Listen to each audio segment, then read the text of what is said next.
Go ahead, Councilor Mann. Yeah, Marcia, you and I have talked several times. I think I'm one of those two. I think you are, Joe. I did not.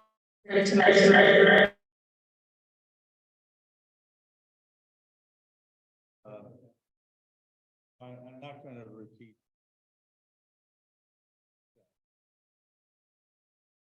I've been on council for all about the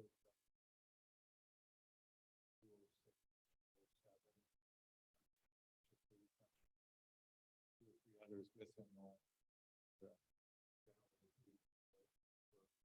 Proud.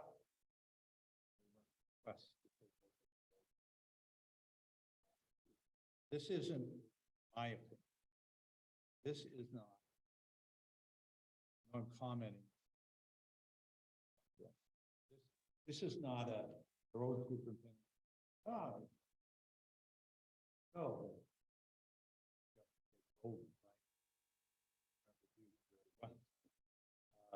This is an engineering play all the way. So I understand.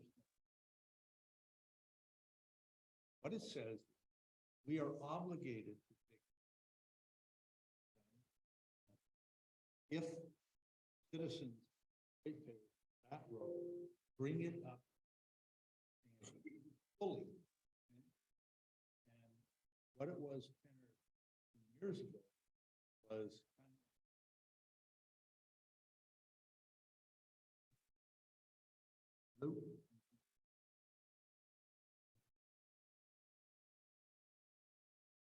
We're just having some folks trouble hearing us. I'm going to check. We have one person left on Zoom and Jeannie, if you don't mind me saying, I know it's you. Can you hear us now?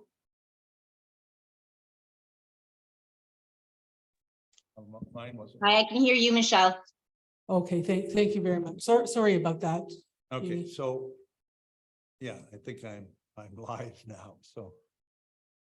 Back in those days, the standard technically was identical to a highway in Ontario, which really made it possible to take over a road, okay? And we relaxed it at some point along the road, we relaxed our standards. But what they basically did, as I found out afterwards, was basically say, you can build a road, but you don't have to tar and chip or pave it. It could be a gravel road brought up to standard. But that doesn't mean just in terms of width. It means in terms of culverts, in terms of ditching, in terms of a proper municipal standard. So the policy or protocol, as I understand it, that the citizens on the road, okay, go and commission an engineering study, the current state of the road, to tell you whether it costs 10 cents or $2 million to bring that 2-kilometer stretch of the road up to standard from an engineering standpoint. And then we as a council get to vet that report and either send that off to our engineering people or not, but most likely yes, to confirm that that's the work that needs to. Once that's determined, and I don't know whether there's any money to be put in your road or not, I don't know. But once it's brought up to that standard and the work is done, you have to go to all the people and say it costs 20,000 or costs 20,000 each. 20 of you, I need 1,000 each, right, to do it. And there even was a percentage as it related back to Amarak Trail back 18 years ago and wanted us to take the road over. But there's a certain percentage. You can't get 50%. I think it's 60, but anyway. And at that point, once that work is done, again, we have an obligation, as far as I know, through our official plan and the provincial policy statements and other things, we have an obligation to take that. So it's not a debate where we say, oh, we don't have the monies to take it over or anything like that. We simply take it over. I don't think, from what I know, that you're at that stage. We certainly can't go, in my opinion, from an engineering report that's at least, 11 years old. And we can't go it from a road superintendent 12 years ago. if we had intended or were in a position that we had to take a road over at that time, we had no choice but to take the road. So, and we didn't take the road. So there's some stuff that's missing. And I didn't see the whole engineering report. I think I just saw a quarter of one page or something. So anyway, that's the same thing I told you on the telephone, Yes. right? And I appreciate the work you've done in this. And, but it clearly in my mind, it's an engineering. It's not a council play. It's not a roads superintendent play. That's what it is. It's an engineering. That's my comment. Respond to that for you, Mr. Mayor, or no? It's really not a debate. I'm just telling you what, because we get into a debate, we'll be sitting here an hour from. Those are just my comments and my perspective on it. I thank you. So,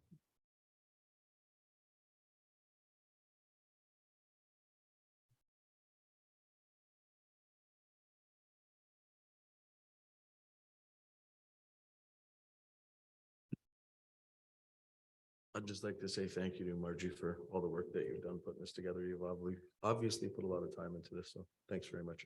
Welcome.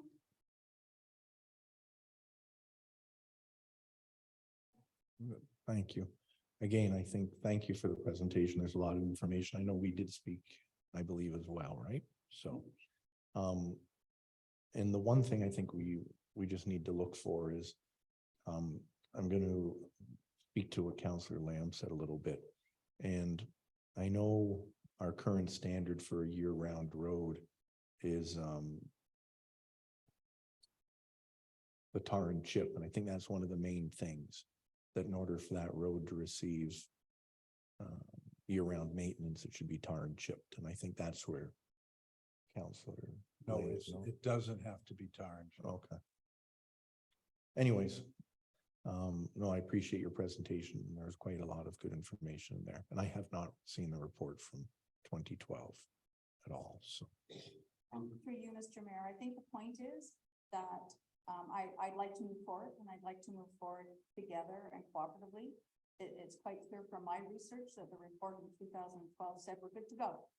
And the ball got dropped. So now that the ball's been dropped, how and who do we move forward with this? All the initial engineering reports and road reports were done by the municipality, not the citizens free going out and getting their own reports.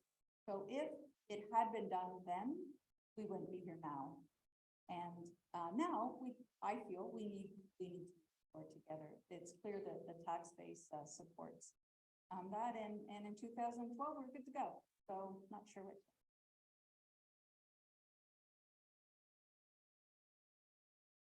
Any other questions, comments? Thank you so much for your time. Thank you, Margie.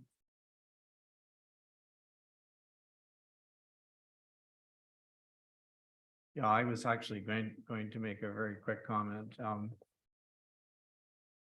This, when I think back to my early days, and I do recall some discussion on the council since I've been on it. I don't recall the original meeting that it's referred to here, because I wasn't on council at that point, but in my early days in the area, the Schwanega Lake Road didn't exist at all. It's an example of what sorry.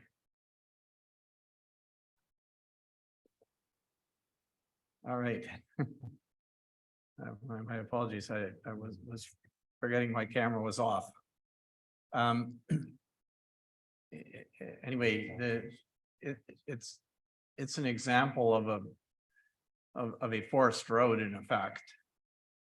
And I guess the comment that I would make, this doesn't really answer the question that you're asking, Margie, but I honestly think that it's an example, and we do have other examples of the municipality where roads have started out with a few people, and they're usually, private roads, or they might be built across they might be built across a municipal right of way, but they're still there's still not roads that the municipality is assuming, and gradually what happens is more and more development takes place on the road, and eventually you get to the situation that you've described, I'm sure quite accurately. Lots of people using the road.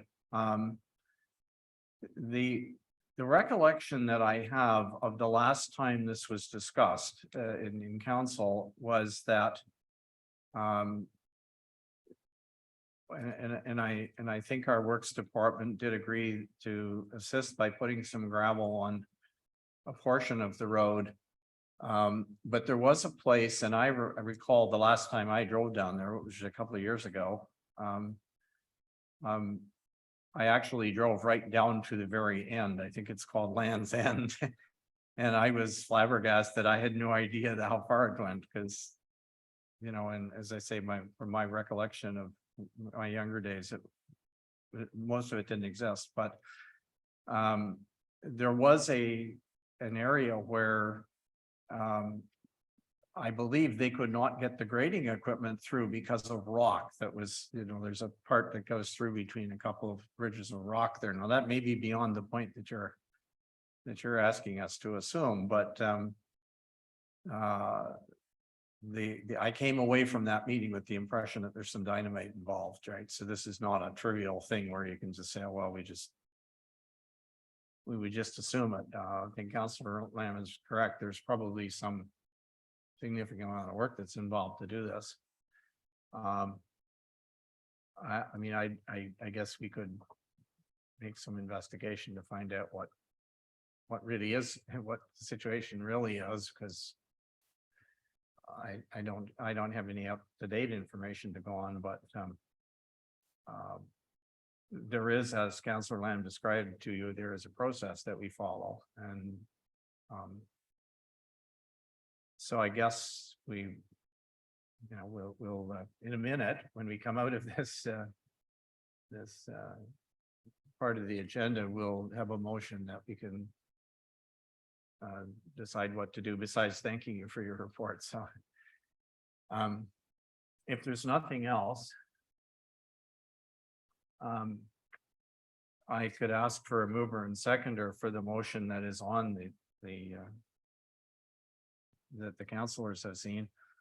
And that is that the council of the municipality of Whitestone receives for information the presentation from Margie Salagi in regard to Shawanega Lake Road, and that the manager of public works be requested to review the year-round maintenance request and documentation presented and report back to council at a future date. Is there someone who is willing to move that?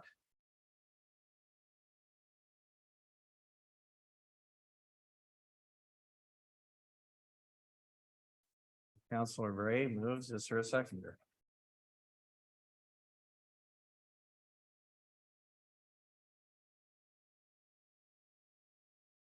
I'll move it for discussion. Okay.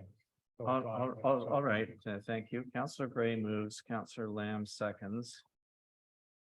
So discussion. Councillor Lamb. Yeah, again, just following up on what I've already said. This isn't a roads superintendent, sorry, look the title, the roads, public works. It's not his play. That's what I'm afraid of. It's an engineering play. Okay, and so if, I would much rather have the motion read that the CAO will look at the process, to affirm the process.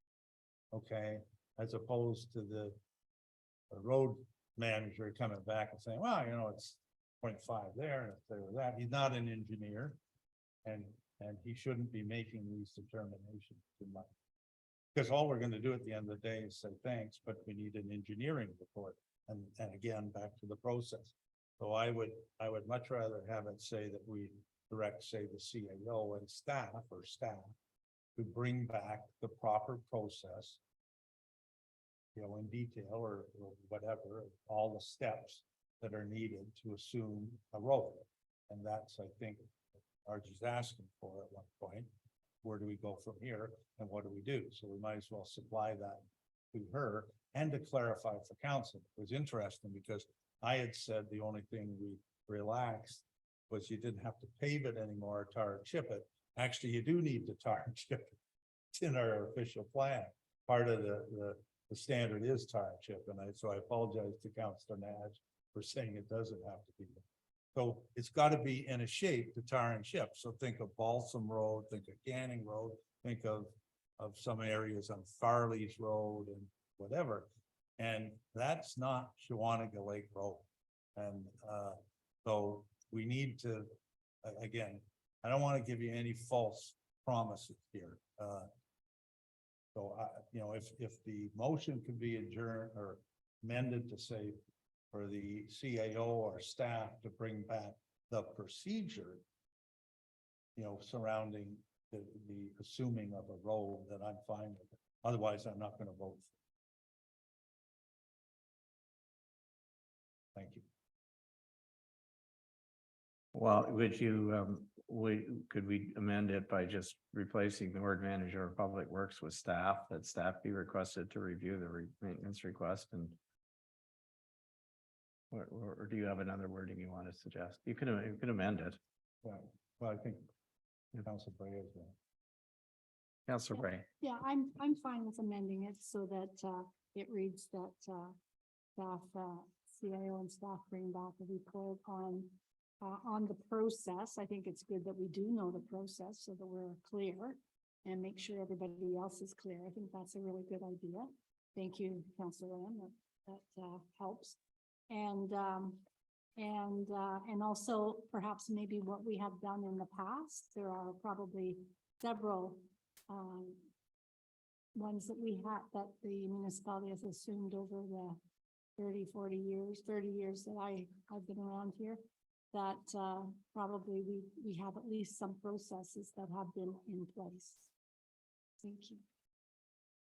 In my 16 years on council, we've never assumed the road.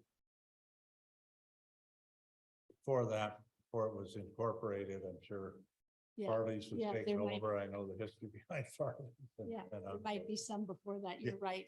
You're correct on that. And- Thank you. If I might through you, Mr. Mayor. The only question I'd have for the amendment would simply be, are we talking about Shawanaga Road or just in general? We want staff to bring back something in general on how this process would work for any road. Am I right? For now. That's what I would say. Part of it. It would apply to everyone, because the backdrop of all this is Margie's obviously interested in Shawanaga. We have a lot of roads.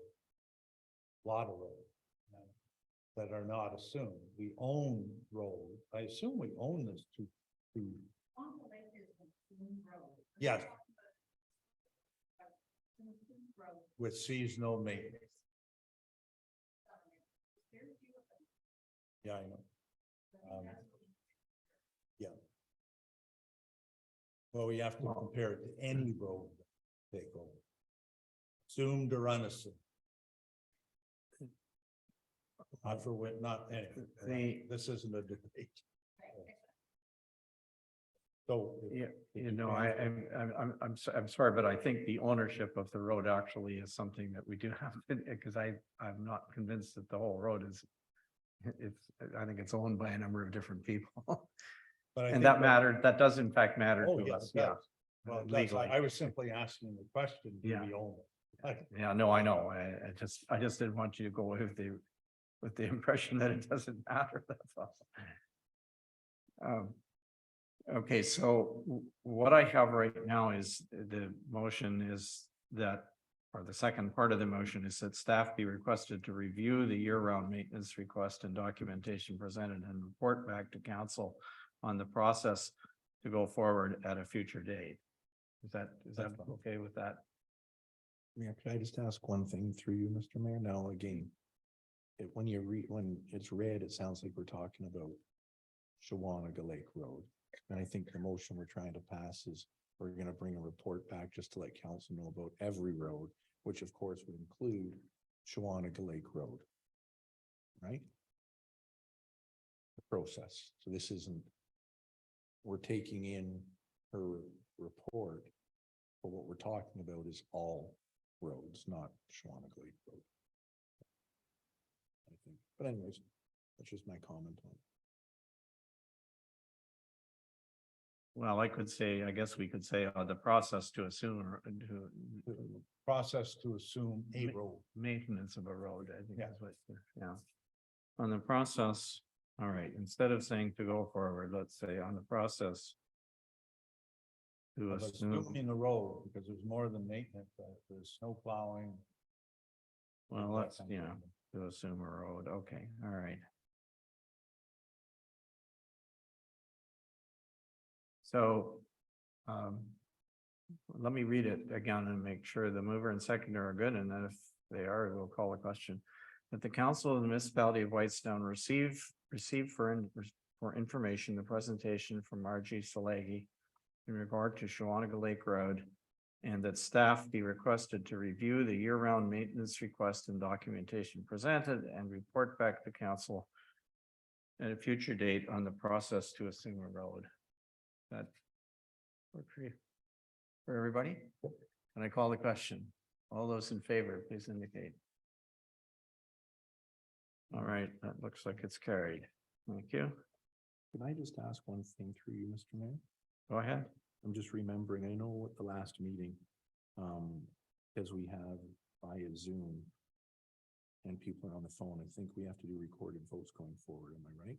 No, it's just if counselors are on the phone. If all the counselors are in the room, then we can see, Okay. we can all see. So that's, we're good to go. Good. All right. All right, thank you. That's, Otherwise, we'd have perpetual recorded vote. yes, we would. We just, that's the only vote we would have. All right, so thank you again, Margie, for bringing this to our attention, and we'll hear back in due course. All right. We now have a couple of matters for committee of the whole. So could I get a mover and seconder to move into committee of the whole? No.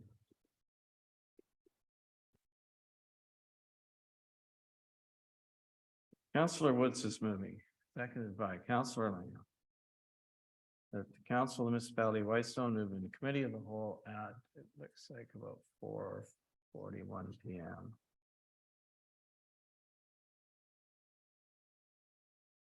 All those in favor, please indicate. Thank you, that's carried.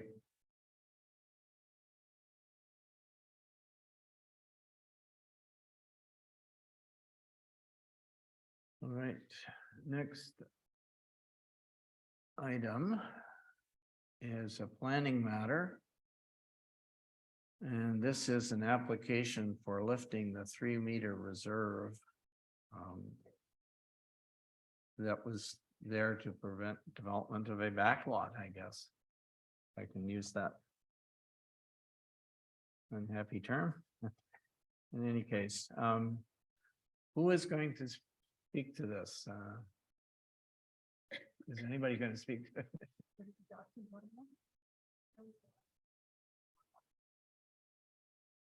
Then I think Paula Macri could speak to it. If you could go to the podium, please.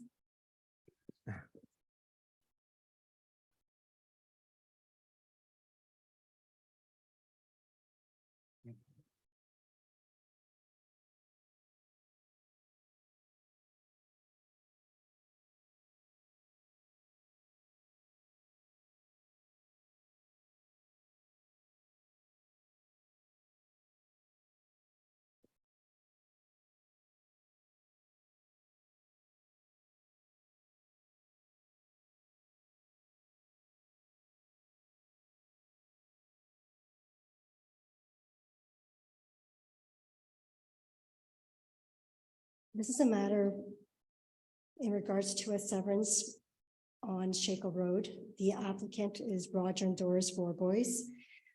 On April 5th, 2022, council passed a resolution, and part of the condition was to lift a 1-foot reserve on the severed and retained lands.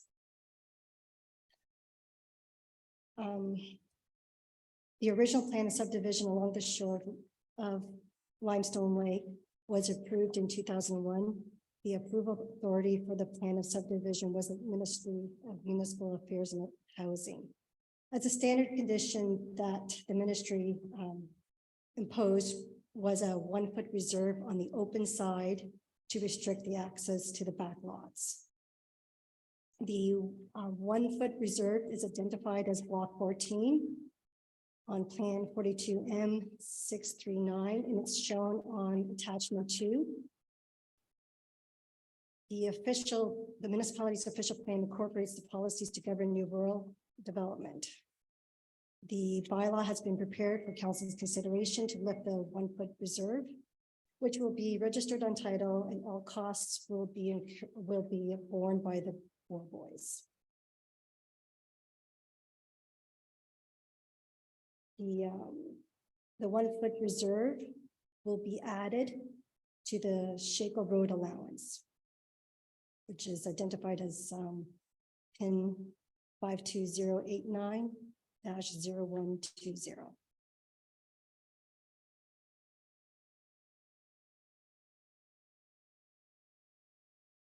Okay, thank you, Paula, for that introduction. Are there questions from councilors? I have two, oh, sorry. Go ahead.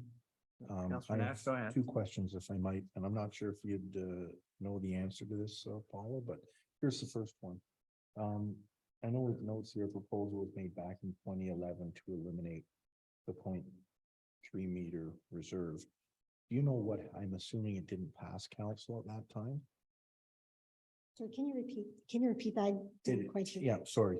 It notes in the report, a proposal was made back in 2011 to eliminate the 0.3 meter reserve.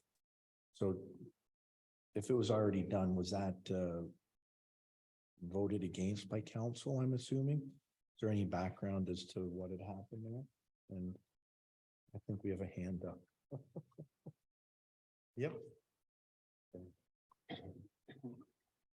Can you answer his question? Councilor Lamb? Go ahead. This is how I got all my gray hair. Yeah, in 2011, there was hullabaloo from a few neighbors. Basically. Can you move the mic a little Oh, closer, sorry. please? I'm sorry. Yeah, there was a lot of pushback. There's a lot of pushback by a few neighbors over in Baker Road.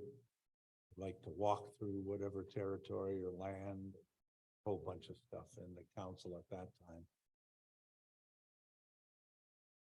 I guess bowed to the pressure and didn't approve it. That's why I was surprised when it came up in April that it wasn't the same elevator, right, or whatever the right terminology.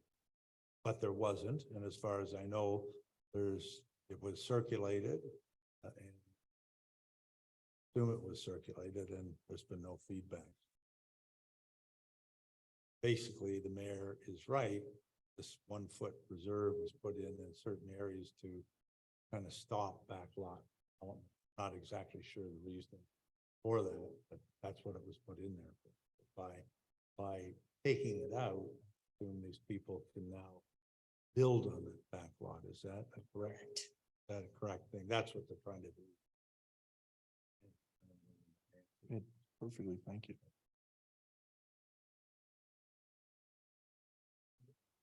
There was another question, but I kind of answered both questions. Like the other one I was going to ask is not needed now because of the explanation. My quick question is, when you say all costs are assumed or through our CAO, all costs are assumed by the applicant. Does that include your time on the file, Paula?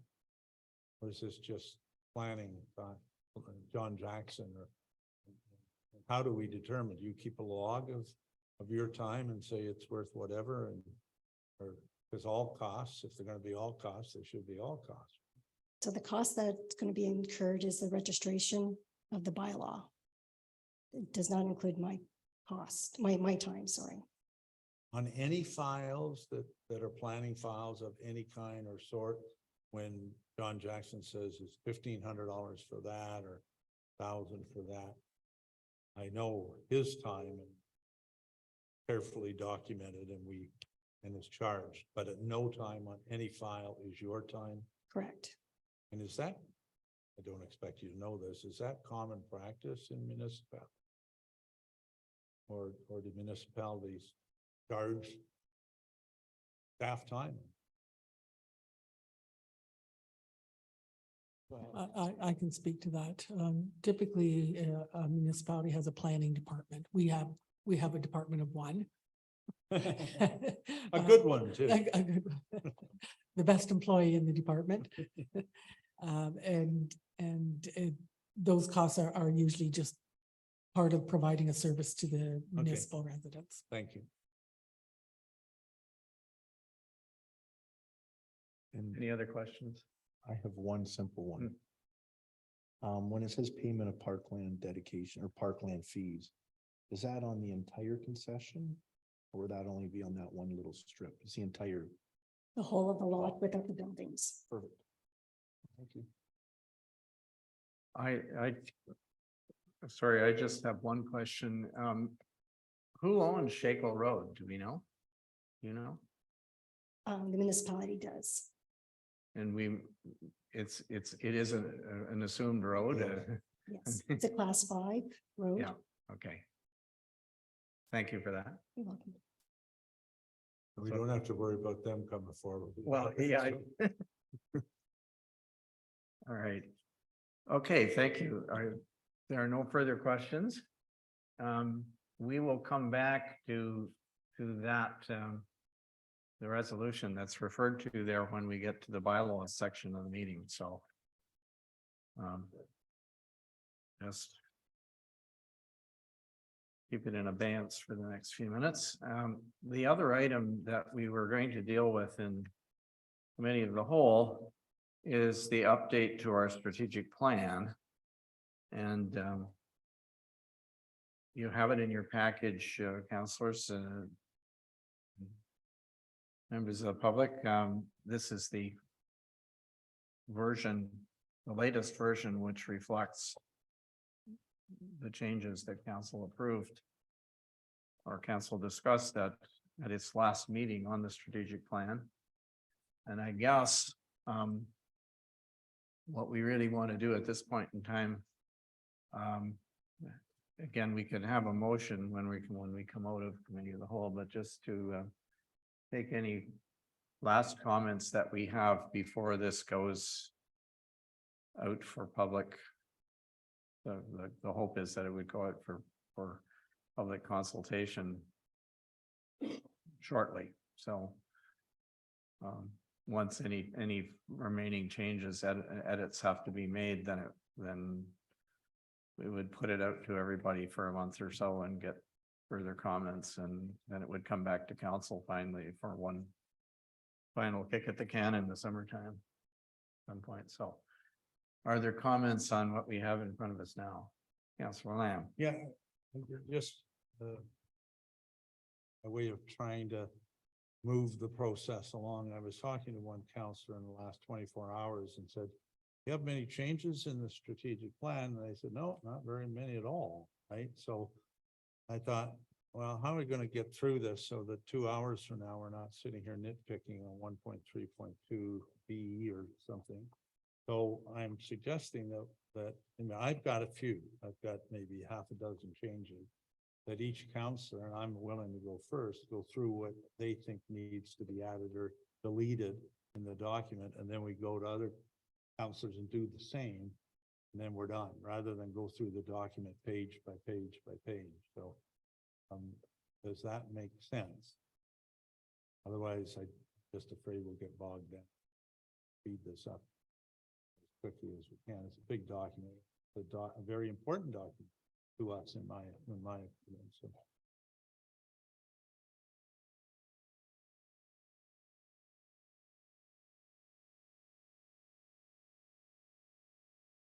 Okay, thank you.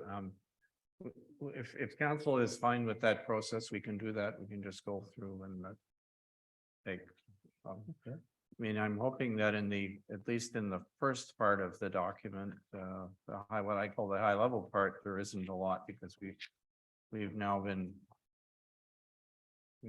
we've had a couple of passes through that. There may be more when we get to the details at the end, but if you want to go ahead, Councillor Lamb, we'll just. Sure. We'll just, I'll try to be quick. Staff So- will take note of what we have. And Actually, I have nothing in all the high level stuff, just going through it. I have no changes at all, because I think we've gone through this twice already. So, going through it, nothing in section. Right. Okay, the only thing I have is on page 37 of 133. It says to the Whitestone community, message to be updated by Mayor Comrie. I just want to make sure the council gets a quick look at that message before it gets finalized. I'm sure it'll just go along like the previous one, but we should get a quick look at it. I guess my comments overall was, I think we've got too much stuff in 2023, and we should be putting more stuff in 2024 and 2025. We can't do everything in the next 6 months, particularly when we're heading towards summer. So I think staff needs to carefully look at it, push stuff out.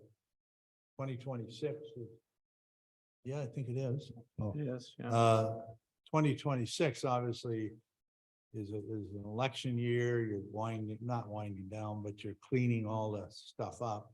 But you've basically got the rest of this year in 2024, 2025. So I'm not going to go through every one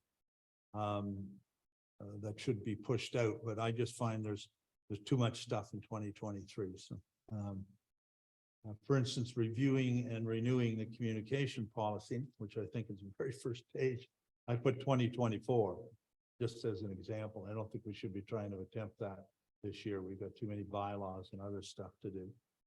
The only other thing was under one, on the first page, again, page 1 of 12 or 51 of 133, 1.2.4, when it came to the agricultural interests, I don't think you have to delineate this out, but we did talk about having some form, maybe it's 2024, of a town hall or input or information session or whatever with the agricultural community in Whitestone. So I don't want to lose, it's in there, it says agricultural interests, but I think we should be, pinpointing a little bit about including, I don't know, care what we want to call it, a town hall or whatever, where we invite agricultural interests in.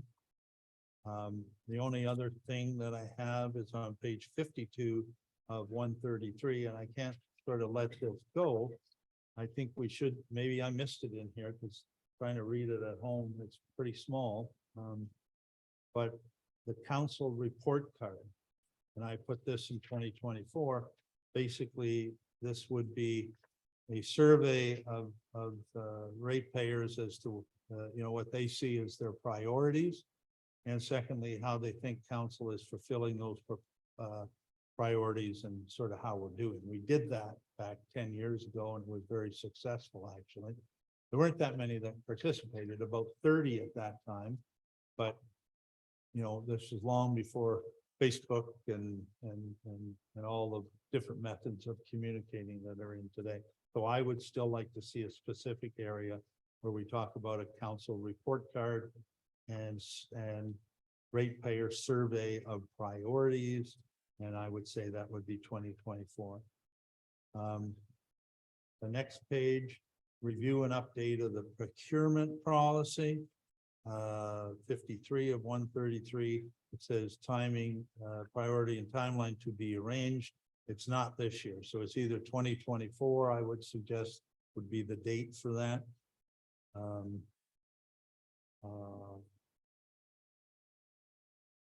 The next one is fiscal responsibility and accountability.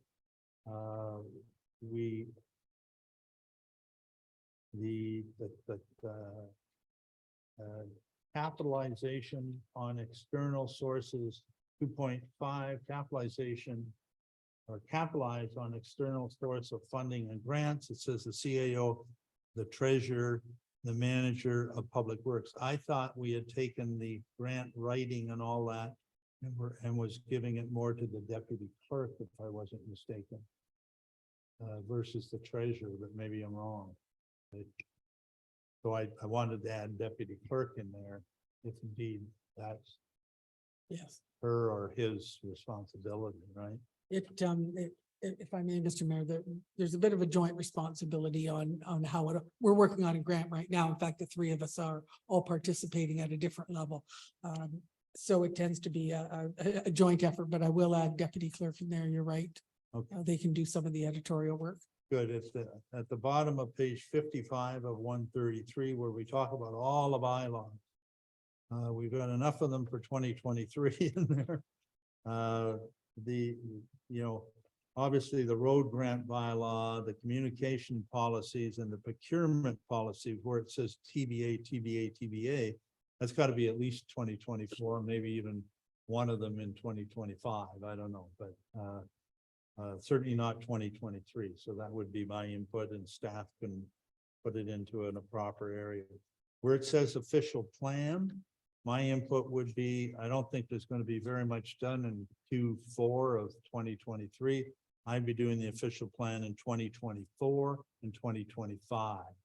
I think it's ambitious to say we're going to start down that road in Q4. So, okay. Let me see here. I don't think I have very many else. Okay, the page 58 of 133, which is page 8 of 12. 5.4.2, develop plans for priorities for properties, recently 2022 and 23 purchased in Dunchurch. Again, we've got so many bylaws and stuff coming. I think that's an exercise for 2024. I think to get into that is this year is putting an awful lot on our plates.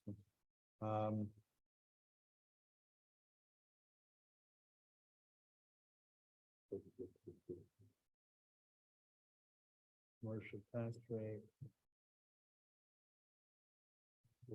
Yeah, I want to make sure that it says in here on page 59 of 133 at the bottom, 6.6, promote our commercial tax rate. That's saying it's the same as our residential. But do we have in here that we promote our low tax rate, our lower than average tax rate that we have in terms of attracting businesses and that sort of thing under economic development? So I wanted to make sure the lower tax rate is in there. I'm coming to an end, ladies and gentlemen. Okay, down page 61 of 133, 7.9. No. Okay, recognize milestone. Work with Historical Society, recognize historical milestones. I expanded that, unless it's somewhere else, to recognize other milestones like our Senior of the Year, our Order of Whitestone, the different bursaries that we give out to the school and other things. Volunteer appreciation, I think that's covered somewhere else, but it's more than just working with the Historical Society to recognize milestones in our community. So that was my comment there. Update the official plan and zoning bylaw. I talked about that already, and that's it. That's all I have. Thank you for bearing with me. Other than that, it's a really good document. I think it's a good document without my comments. And I compliment staff for the work they put into this. Thank you.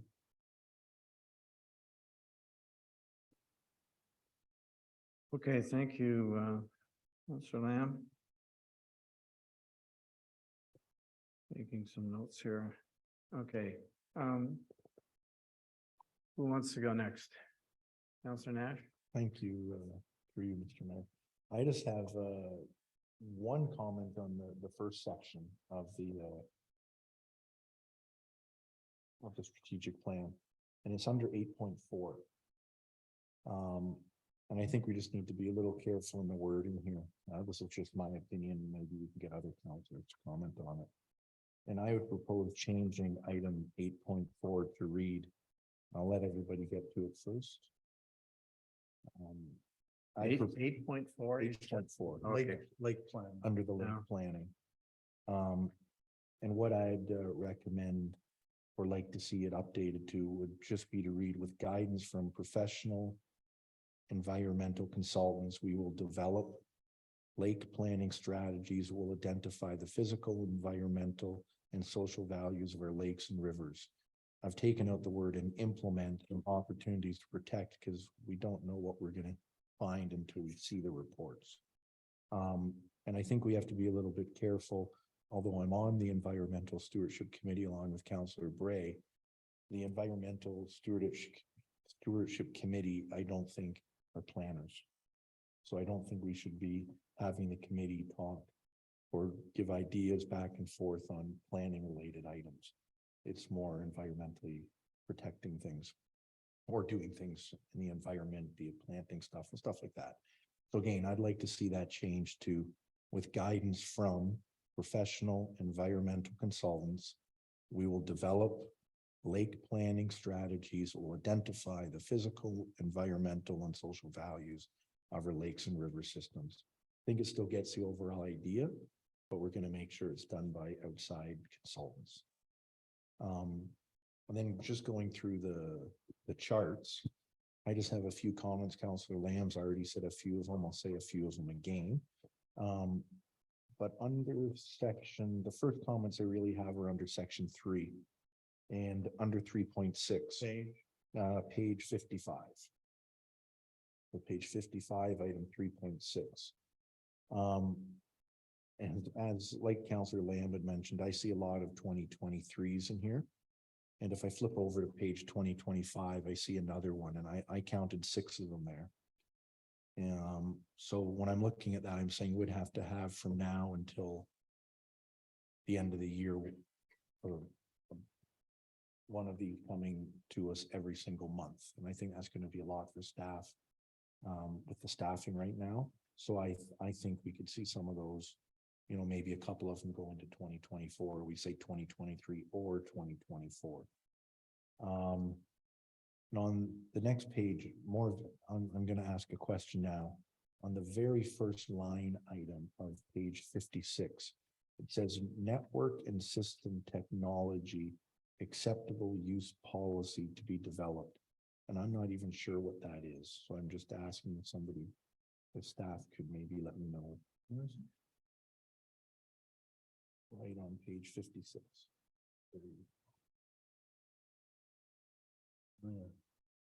I can speak to that if I. Go if I may, ahead, Mr. Mayor. It's basically a fancy way of saying an IT policy. So things like how often do you change your password? Sharing of passwords.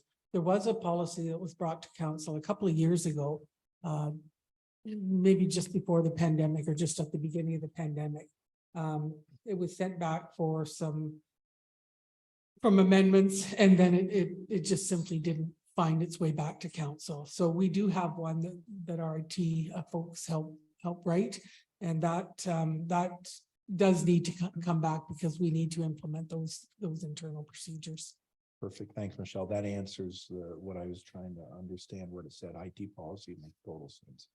And then item 4.5, which is on page 57, plan for the future of the landfill sites. I know we have Q4 2023, and I have just going on that we have so much in 2023, but I do feel that these landfill sites are going to become a really big issue in the coming years. And I really think we ought to try and put as much effort and maybe some cost in doing some reports and really seeing what we're going to do and planning for when they do run out.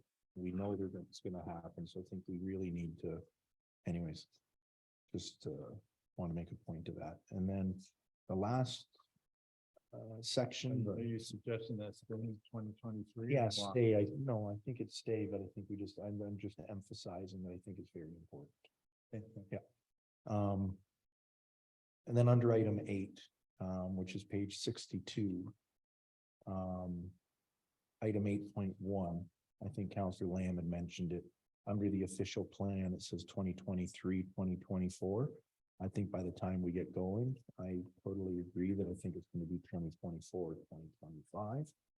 And planning services and process, we have Q4 2023, I think, which is great, but I think we can write Q4 2023/2024 because I think it might drift into that.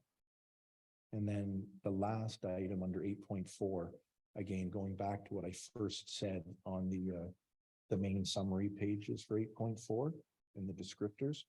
I just changed the subtask comment in item 8.4 to read 8.41, develop lake planning strategies that will identify the physical, environmental, and social values of our lakes and river systems and their planning implications. That would be removing the word and implement, and opportunities to protect.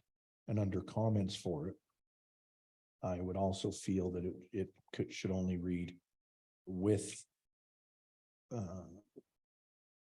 guidance, sorry, I scribbled the wrong part out, with guidance from professional environmental consultants. So again, taking the word environmental stewardship out, that's all. And then under responsibilities, WESC would come out, that's all. And So. Are you, well, yes and no. The only other thing I was gonna say, thanks, Mr. Mayor, was simply, I know in a motion we got that it says about it's gonna be posted on social media and the municipal website site for 30 days for public input. And I guess the only question I have to that is, I think in the memo, we've had, I think it's 3 meetings already for this. I just want to get the dates here. January 21st, February 25th, and April 24th. And I'm just wondering, is it a process that we have to publicize this for another 30 days? Or is it something that we can make some changes now and pass it really? Because when I'm looking at that, I'm going, we've already had 3 and today's the 4th opportunity for any public input.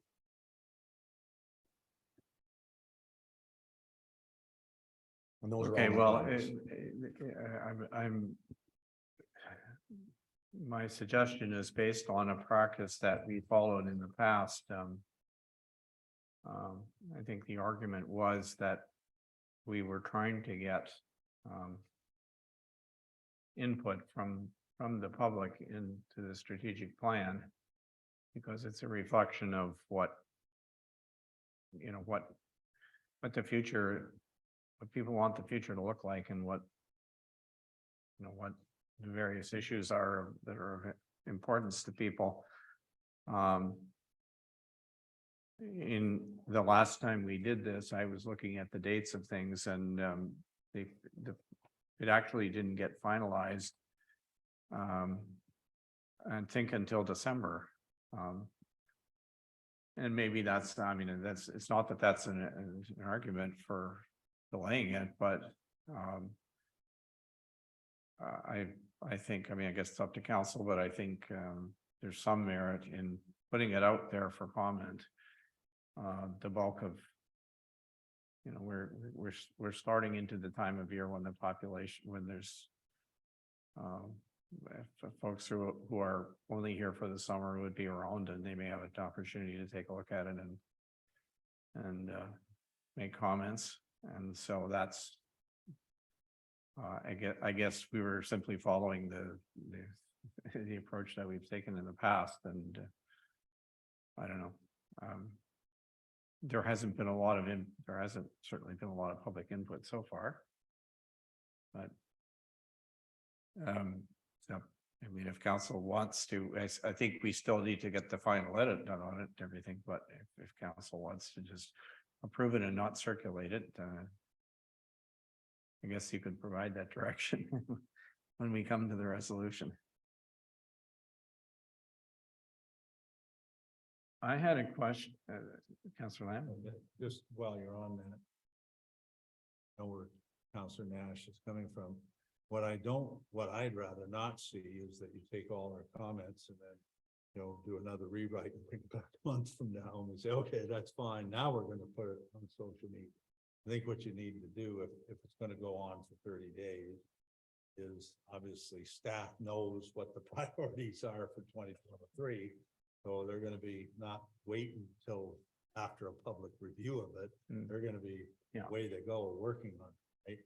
So it doesn't, you know, sometimes I guess in communication, I've learned over the years that it's the ability to comment as opposed to whether they actually do comment, right? And through the process, as you get into it, you know, you're gonna find the end of this year and then next year, people are gonna say, well, you know, how the heck did you do that, right? Well, you had every opportunity to weigh in through 4 meetings, plus we posted it for a month. And you didn't comment, right? So I'm not sure I would get rid of the 30 days, but I wouldn't overlap it with it coming back one time. Just take the comments, make the changes, see what people are going to say about it. And if they don't say anything, then it's simply boom, away we go. 5-minute conversation, pass it. So that's just my thought. But I share your frustration maybe that sometimes it goes on and on. In the business sense, we're used to doing this stuff the way we get going, right? Not waiting month after month after month. Anyway, that's just my comment. Okay. Were you gonna say something? I'll just be brief. That was our intent, is to take the small number of refinements that have been talked about today, make those adjustments, post it on the website. It'll be, you know, it'll be a week before that happens. Give a date for people to provide comment and then bring back to council the refined document that was posted with any comments that people may have. And people may just comment. I've seen this before. They say, yes, it's great. I think you should do this instead of this. And then council will make that decision and just simply move forward. Let's not, excuse me, through you, Mr. Mayor, let's not forget that this is a dynamic document, right? Yeah. It's not we cut it off and say, we'll visit it 4 years from now. It's updated every year. What's been achieved and what hasn't been achieved. Go ahead. One more comment. I know Councillor Bray would like to speak. 2 things. What I wanted to say is that what looks like TBA, probably because it's a small font, is really TBD, and that's to be determined.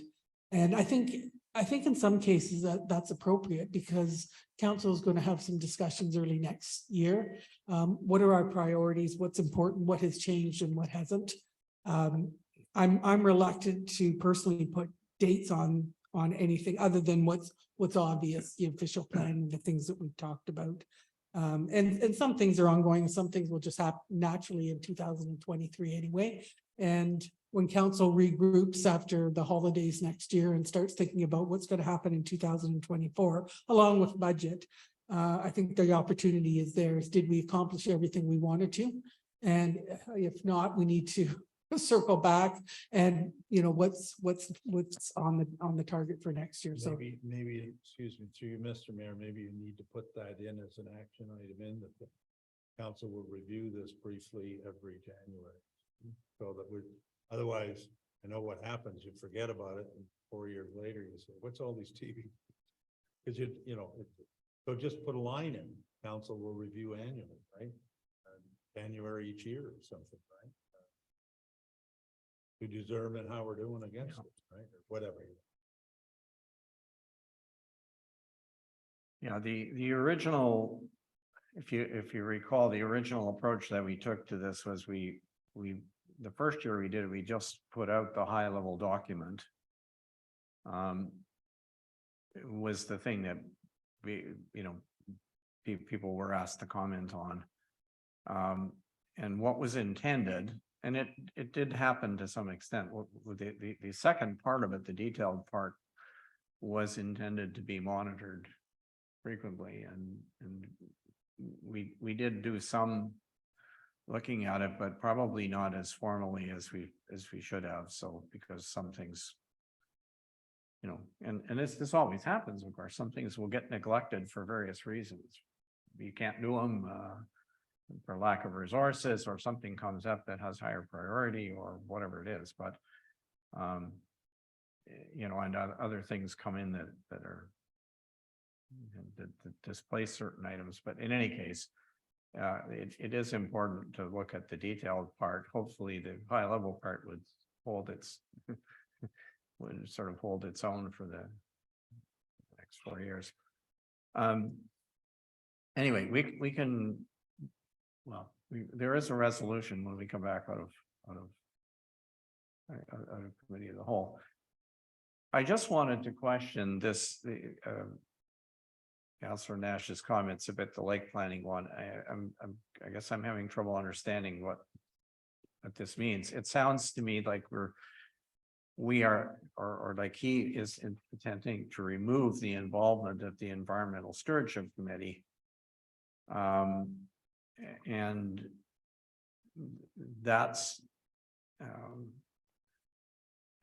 don't think the Environmental Stewardship Committee was supposed to provide guidance with respect to, you know, specific environmental or planning issues, but they were supposed to assist in the process of doing the legwork that is necessary to build lake plans.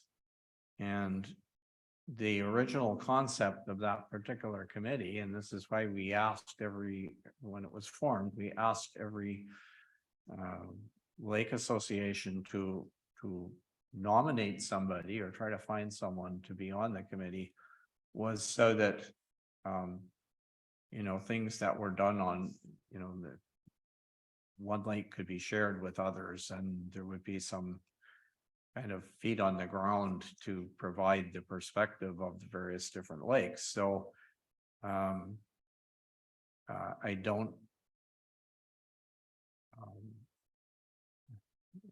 you know, I can understand perhaps taking out the words and implement the strategies, because obviously that'll come back to council.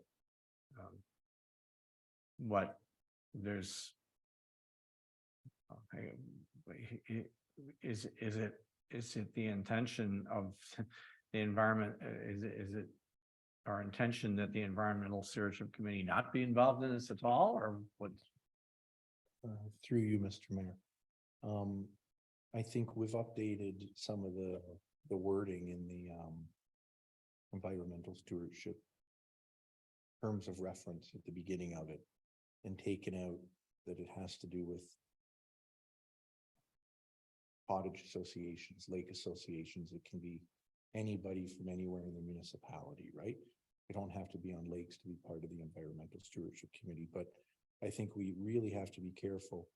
The committee's there if we want to talk about invasive species that are on a road, or invasive species that are in a lake, or species at risk that are on a lake or in a lake, or species at risk that are in the middle of the forest, or if we want to fix up a trail system or have an environmental day of planting trees for kids. It's not a environmental stewardship planning committee. There's nothing to do with planning. There's nothing to do with guidance from a committee on what we do as planning. That's not in the terms of reference. That's not what the committee is. The committee is supposed to be about environmental stewardship, things that we can do to help our environment. That's not what we do on the plan on lake planning. So I don't think there should be, even though I'm on the committee, I don't think there should be any reference to it. And again, none of us on the committee are professionals in that way to provide guidance on how we as a municipality want to move forward on lake planning.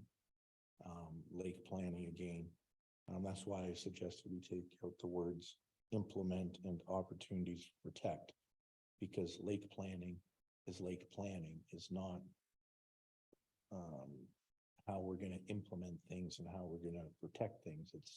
It's really outlining, these are the lakes, this is what you do on the lake. There's so many aspects to lake planning, and environmental part is one little bit of that overall lake planning, as we all know, there's many items to it. It's just my suggestion. I'll say it again if it's there in a month from now, because I think we're going down the wrong road if we're asking little, I'll call it little, but small committees to be commenting on where we go. It'd be like saying, why don't we have the library board on another committee, commenting on something else, right? It's just the committee wasn't set up. It's not a development committee. It wasn't set up for that. So those are my comments. All right, so I still have a problem with it, though. It says we will develop. Who do you think we is? There's, we're talking about lake plans. We're not simply going, you're not suggesting, I hope, that we are simply going to go out to consultants and say, here, go around and develop a lake plan for every lake. That's, we certainly don't have we don't have that in our budget for this year, and we won't next year either, likely. There needs to be a lot of work done by folks who are involved with the specific lakes, in particular, to do the lake specific things. And you know, this is maybe a discussion for another day, but somehow or other, we have to figure out how we're going to organize this. And as I said before, the concept was that this committee, I realize it does other things that have nothing to do with lakes, but that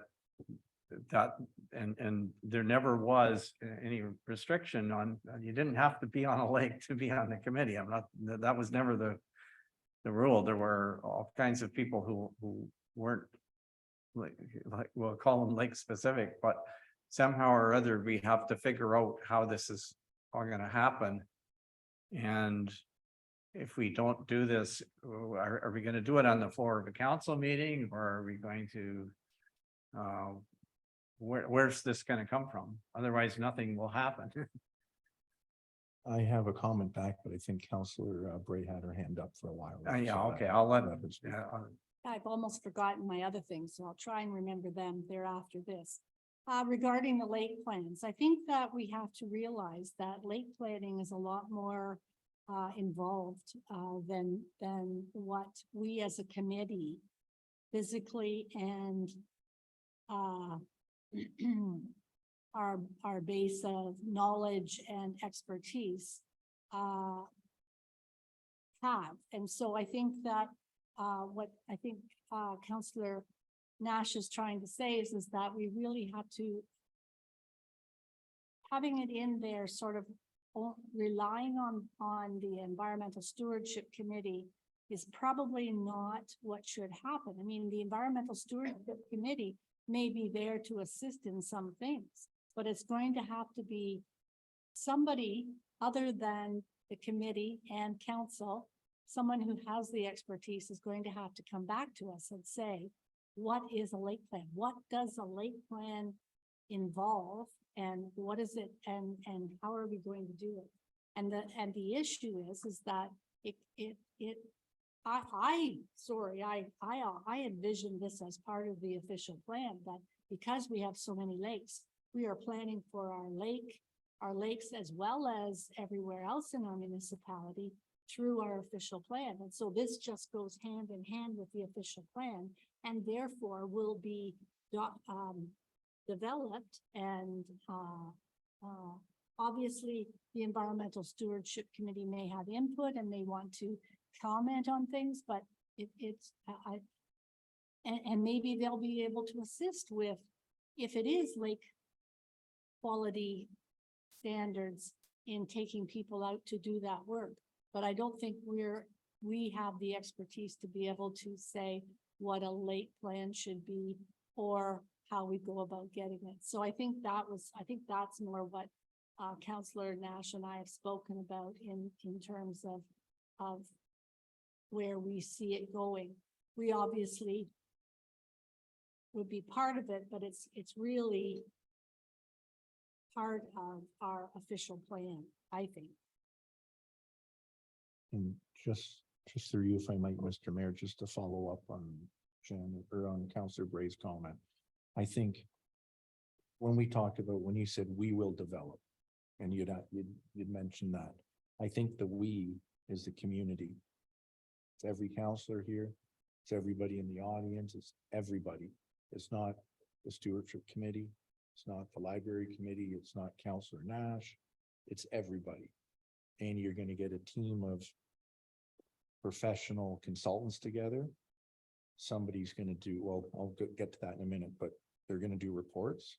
And it's gonna talk about the lakes and what should be done. And then there'll be comments from the public. We don't want this to turn into a, this is what you can and can't do, and that's what it will be, but it has to be scientific and from professional consultants on, these are the facts, this is what can be done, and then we get public input.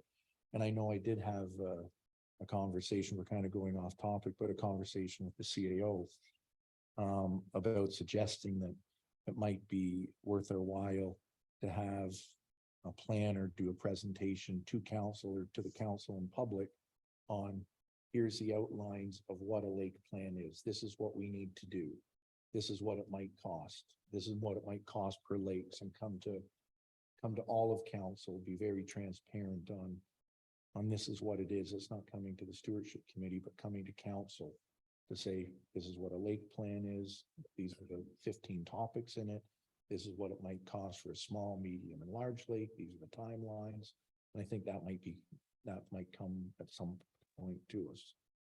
So, but I know we were talking about the strategic plan and we got off topic there, but I think overall the strategic plan updates have been very good overall.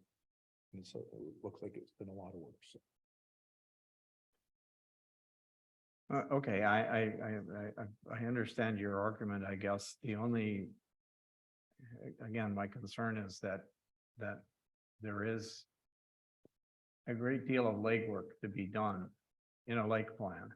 I've worked on them. You can pay somebody to do it if you have lots of money.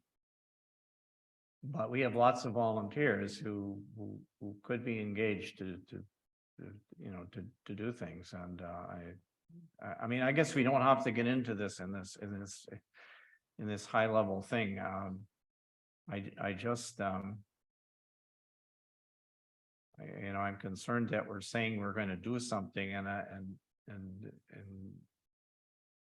2 years from now, we will be having delegations coming into the council meeting saying, well, you said you were going to do something, and we haven't. We need to figure out how to get organized to do it. And I get that you don't want the environmental stewardship committee to be involved in trying to organize it. That's fair game, but I think that there's way more work to be done than simply by the consultants that we hire, that we're going to end up hiring. It can provide guidance, and they can provide a template and all of those kinds of things, but we keep in mind the strategic plan has a section on every lake in the municipality, pretty much. So you're not going to finish the strategic plan. We are not going to finish the strategic plan until we finish up the official plan. I'm sorry, until we've done them all. Okay. We should move on. So you had some other comments, Councillor Bray. Yeah, I had just to 4.7 and 4.8. It's just a minor little detail. It says in the subtext, it's on page 57 of 133. 4.7, it says the municipality committed to becoming a member. I would like to say that committed to maintaining our membership in both 4.7 and 4.8. So that we continue on with the work that we have got started. Thank you.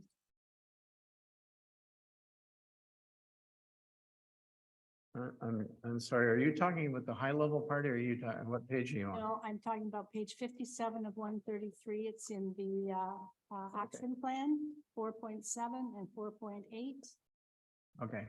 And it's in both of them, so I was just mentioning that maybe we should be saying committed to Yeah. maintaining our membership. Thank you.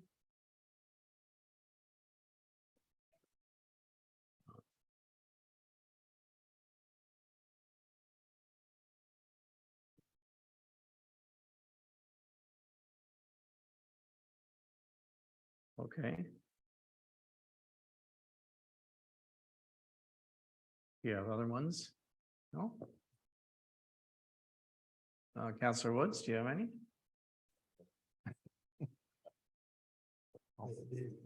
Councillor Lamb. The only comment I'd say to Councillor Bray on 4.7, 4.8 is like anything. You can say committed to maintaining, but somewhat subject to budget constraints or subject to, like every year you review these programs, right?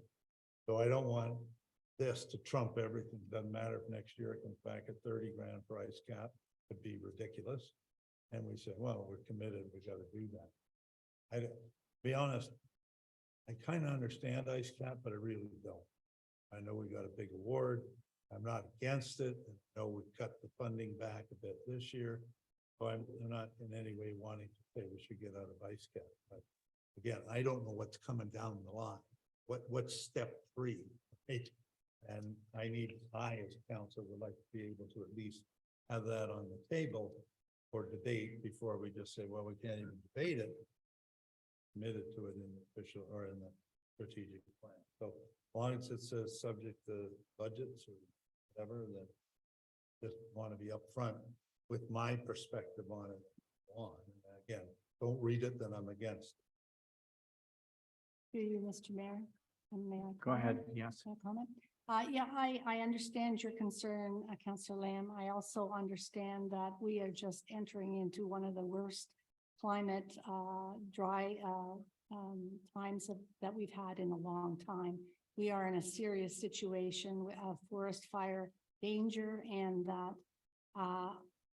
climate action is not, it shouldn't be something that we just say, oh, well, only if we have enough money, only if we have enough money.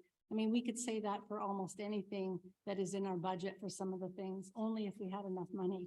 Sometimes we have to make the choice and say, yes, we're going to be part of this because we are in a situation that our country and our province right now is in a serious situation with the fires. And if you have smelled the smoke today and seen the haze in the sky over the last little while, and seeing the reports coming out from our fire chief through the permit system that is telling us how dire the situation is, I think we all should be committed to this, and this should be a priority. So I do hope that we can maintain our membership, because I think that we have to keep that top of mind in terms of sometimes it needs to be top of mind of some of the decision making that we make as to whether it is really beneficial for the climate and the energy efficiencies that we need in our municipality. Thank you. Okay, thanks. Can we? Are we finished with this? Can we move back to? Again, good job by staff, I think. In Yeah. putting that. Yes, I agree. Can we get a mover and seconder then, please, to reconvene into the regular meeting?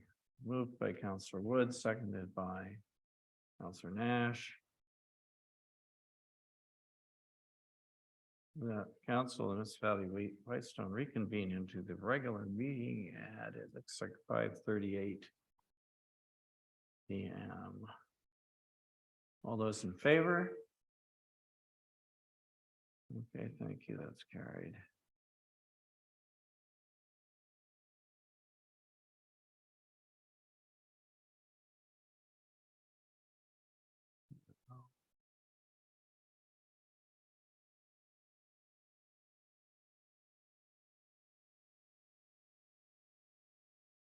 Sorry, I'm just flipping my pages over because I'm afraid I will have lost some somewhere in the in the shuffle here. I'll just put that one there for now. This.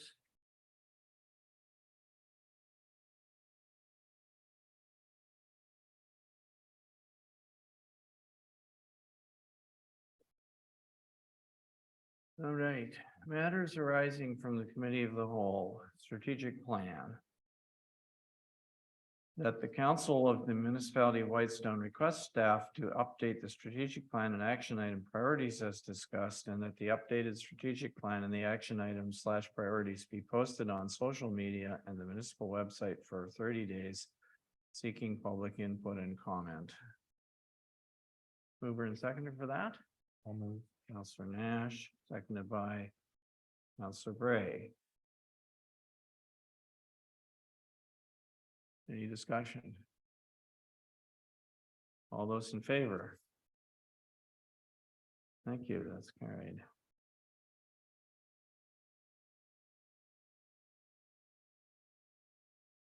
Now, we have a public meeting.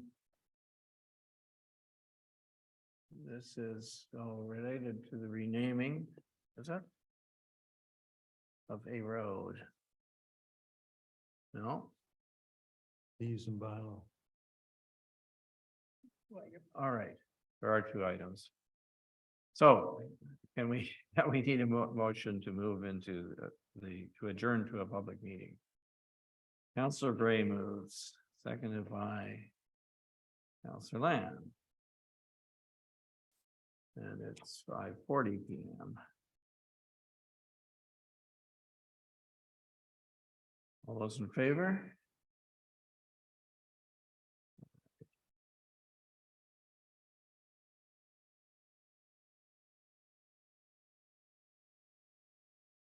So for a public meeting, I am required again to introduce council and staff.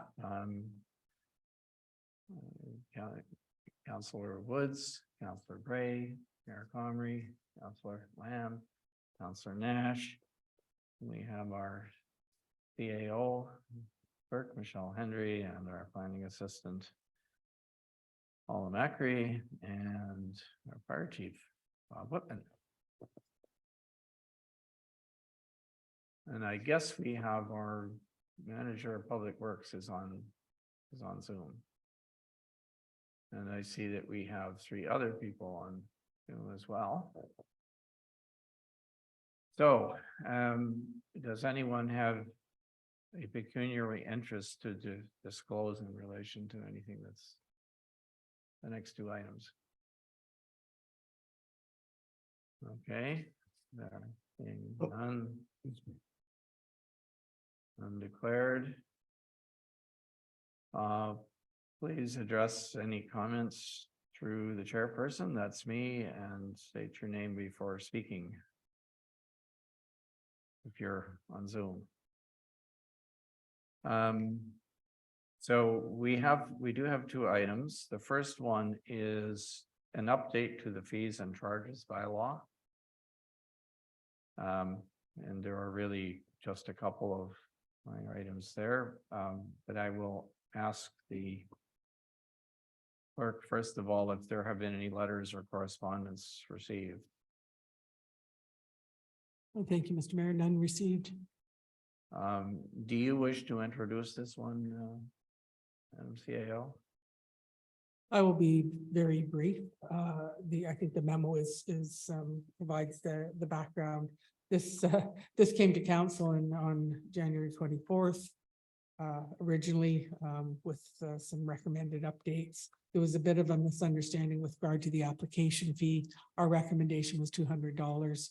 And I think council generally agreed with that, but the resolution got written as $100. So it stands at $100 and we'll revisit that next year. We held off for a month or so, not knowing whether there was going to be parking fees. And once it was established that there weren't going to be, the item was brought to an April 4th meeting, and the item was deferred on the April 4th meeting due to some technical difficulties. So we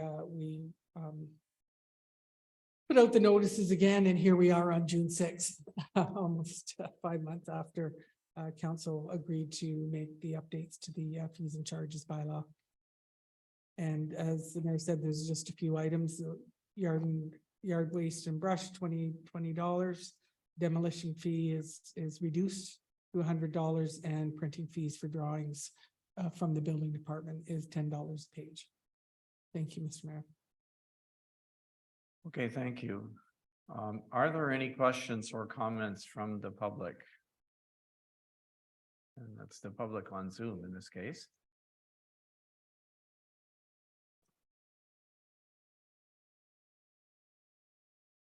So I don't see anybody's button lighting up here on Zoom, so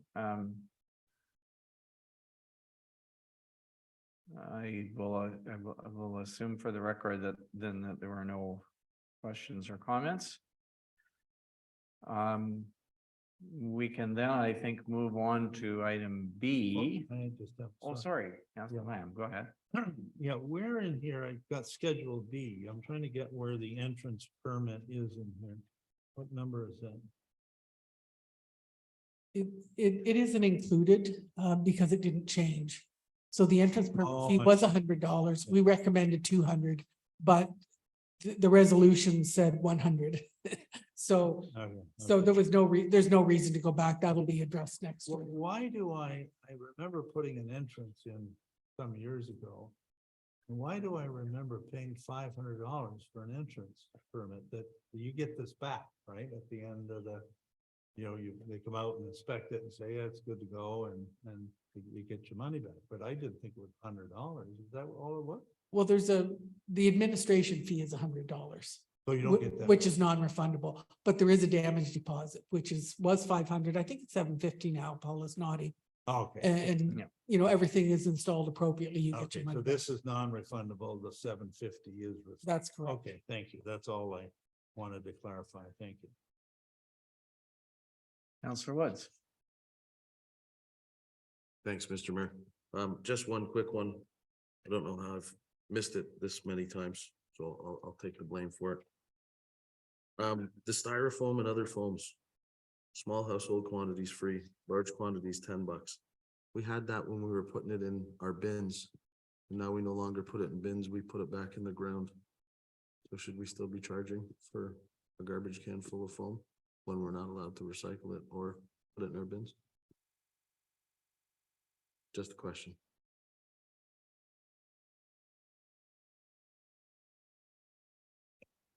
I don't know the answer. I don't know if manager of public works can speak to that. He's- We certainly can't change anything at this point because we're in a public meeting, but maybe that's duly noted for the next round of discussions. Perhaps manager. Yeah, I'll just ask if David, if you are listening, can you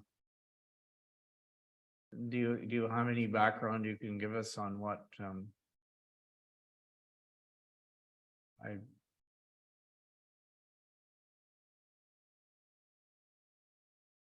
Muted? well, yeah, he's muted and maybe he's not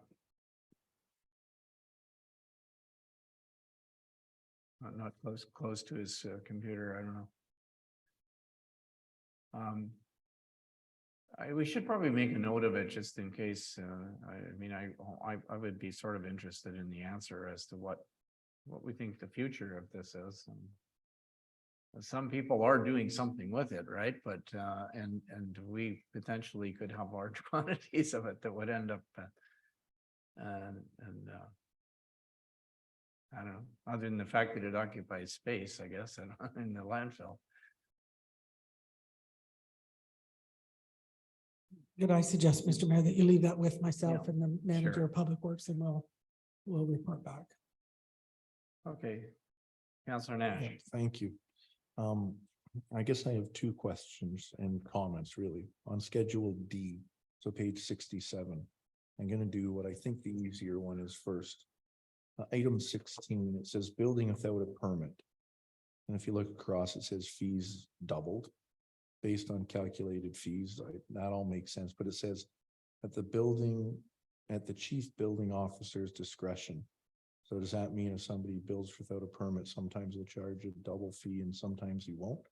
So I think we should make sure to just leave it with staff to clarify that. I'm guessing if you're building without a permit, the fees are doubled. It's not at the discretion of the building officer if he wants to charge double fees or not.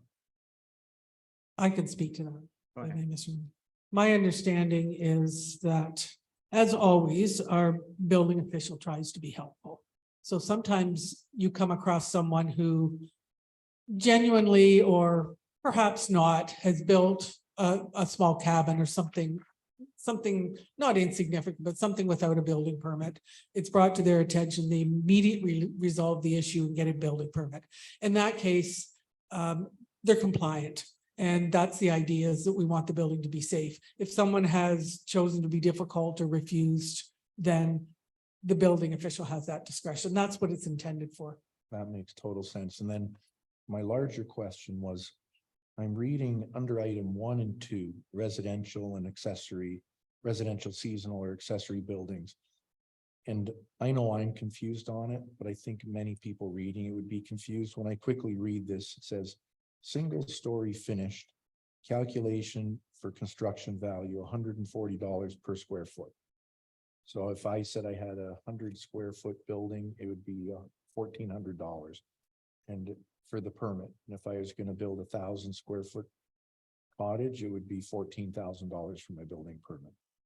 And you can go through any line item, even if it's item 6 farm building, it's $25 a square foot. And when I read the little note above everything, I think we're missing a big line in here, that the permit fee is $140. And then there's a fee of $14.50 for every $1,000 of value. So if you look at the very first heading, right below building department rates and fees, it says the rate to be levied against each $1,000 of construction value shall be $14.50. I think we really need that in the spreadsheet part of it, so people can follow it to say, I'm going to be paying $140 initial fee. That's an easy one. And then $14.50 for every $1,000 of construction value. So I think we need one item added here. And I think for many of these items, 1 through 12, it's not, or sorry, 1 through 7, it's not per square foot, that's per application. If that makes any sense. Madam CAO, do you remember this previous? There was Yeah, something yeah. on this before. What I can tell you, Yours true. believe it or not, is this is a lot easier to read than it previously was. And what I also might suggest is that in July, the chief building official will be here with the Q2 report. He isn't always able to attend in the evening, but I'll ask him to make an exception. And perhaps he can do just a little bit of a walkthrough on this and understand your question better, and then we can we can change the schedule as long as we don't change any of the pricing to read a bit better. But it certainly reads, and it reads much better than other municipalities as well, where you're at a loss. And I was at a loss myself when I went to build it. I just said, just tell me how much, because I tried to calculate it and I couldn't. So that's a good question, but why don't we wait till the Q2 report and the chief building official can speak to that. Okay, thanks. Anything else about fees and charges? Okay. The second item that we have is the proposal to rename a private road, Greenwood Way. And we have a memo from our planning assistant about this. So would you like to introduce it briefly, Paul?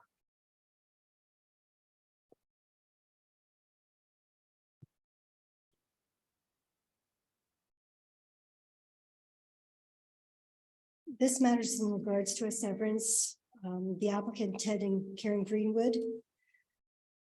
Council passed a resolution on April 5th for a creation of 3 new lots and 2 lot additions, together with the rights of ways to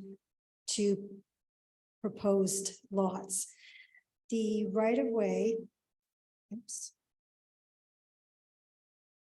Sorry.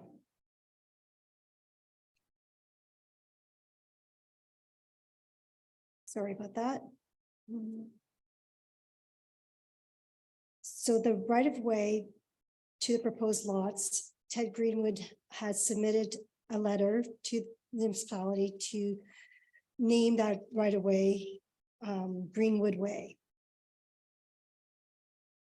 The purpose of the proposed road naming is to assist with emergency response and to provide civic addressing to the 3 recently created water lots. The private road is accessed from Hervey Lane. The advertisement for the public notice was placed in the Perry Sound North Star on March 16th and also placed on the municipality's website and bulletin board on March 6th. There was a cancellation of a public meeting on April 18th. The notice was revised and posted on the municipality website and bulletin board on April 20th. And it was also advertised in the Perry Sound North Star on April 27th. Since Ted Greenwood and Karen Greenwood own the right of way for the 3 new lots, no notification of the public notice were sent out to any property owners. There is a fee for road naming application of $300, which is non-refundable, and there was also security deposit of $1,000 to cover actual costs. Any questions?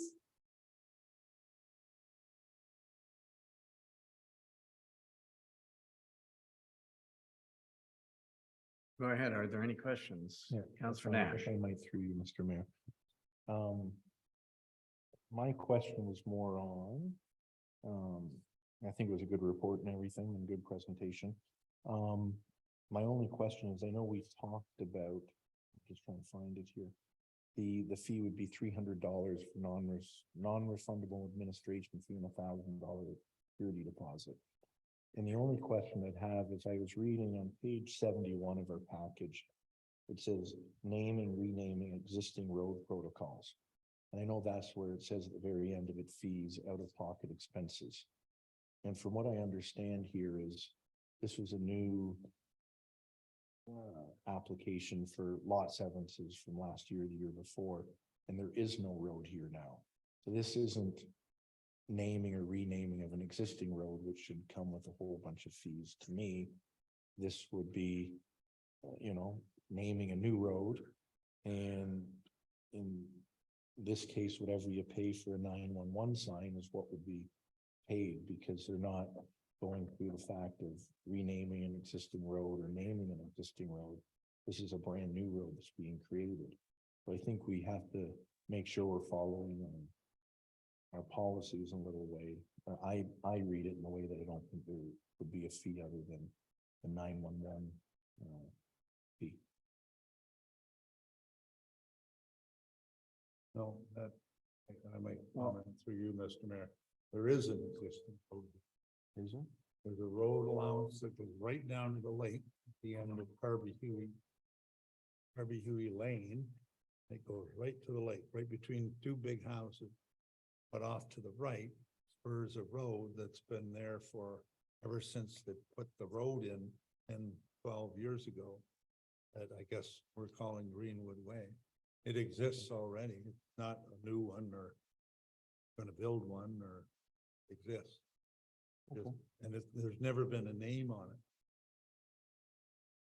There's never been a name. That's what he wants to name it. My understanding. Someone has something different. That is correct. Do we know how the properties that are there now are referred to? Are they, if the road isn't named, well, what are their municipal addresses? It would be 1, 2, 3, 4, 5, and 7, I believe. Greenwood Way. They're 911 numbers. That's what they would be if we rename it the road, but what are they called now? There is no address. There's no 911 address. on the new Severly lots. Okay. The roads, through you, Mr. Mayor, the road goes down to the Greenwood Cottage, which is Carver Huey. He now severed lots off beyond them and right into the corner that we approved last year. I know there's at least 2 lots there at the end, so I don't know what happens. I don't know what exists beyond the main Carver Huey lodge or house that Mr. Greenwood lives in. I don't think there's anything beyond that but a ATV trail of some sort, so. I don't know whether the road that he's naming goes to his house or beyond his house into those 2 lots. His main house would stay as 37 Caribou Road. Oh, okay. That is what he's requested. But if you look on attachment A, and you'll see the plan 42R 21935. I don't know. Yeah, Carver Huey Lane. Just looking at it, the new, but what I'm saying to you is the first part of Greenwood Way exists already. It's been there for 10 years more. Whatever they put Carver Huey Lane in, they put the other lane in, right? So he's naming that, but he's also naming it down to the other 2 lots beyond his place, right? That's all that's happened. So I don't know what the fee should be, but that's what's happened. I don't know whether the road's in, but the first part of the road.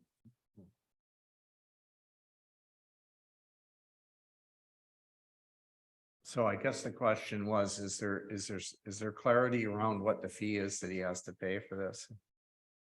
Well, he'll have to pay the notice of the public meeting that was advertised in the newspaper, which is approximately between $400 to $500. That's his out-of-pocket expense. And that's it then? Plus the non-refundable fee of $300, yes. Okay, all right. Okay, so everybody's clear about that. All right. Okay, if there are no other questions, I should ask again, ask our clerk if there have been any letters or correspondence received related to this. None received, Mr. Mayor. And are there any members of the public who have questions or comments?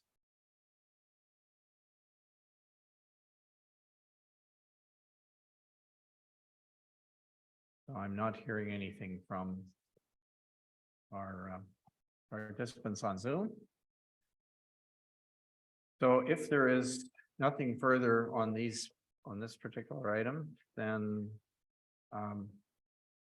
we can reconvene into a regular meeting. If I can get a mover and seconder. Councillor Woods moved, seconded by Councillor Nash. And we are at 6:02 p.m. All those in favor? Please indicate. Everybody okay? Would you like to take a short break? Sure. All right. So we will take a short recess, maybe, I don't know, 15, 20 minutes or so, and right? Wouldn't want it to be any more than 15. We only got an hour and a half left. Okay, well, we won't count that.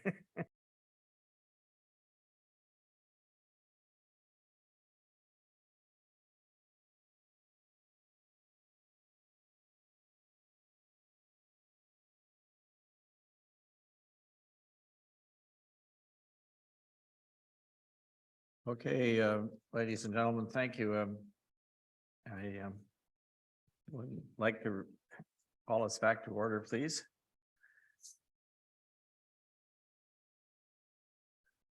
I will turn my camera back on. We are at item 7 in our agenda, which is the consent agenda. So could I get a mover and seconder for this motion, please?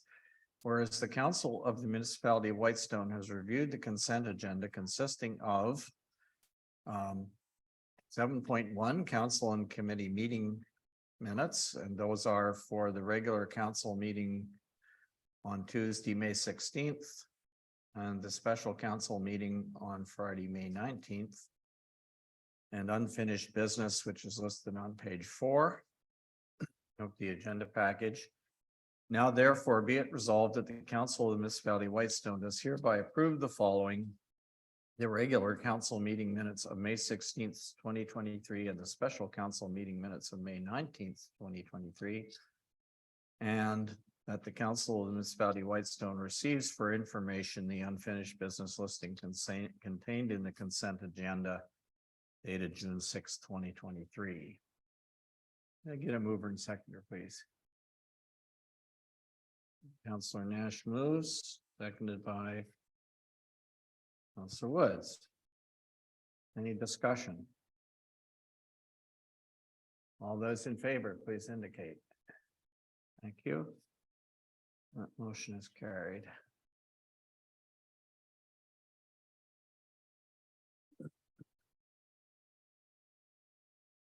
Item 8, accounts payable. Could I get a mover and seconder, please, that the Council of the Municipality of Whitestone receive for information the accounts payable listing in the amount of $297,856.35 for the period ending May 31st, 2023.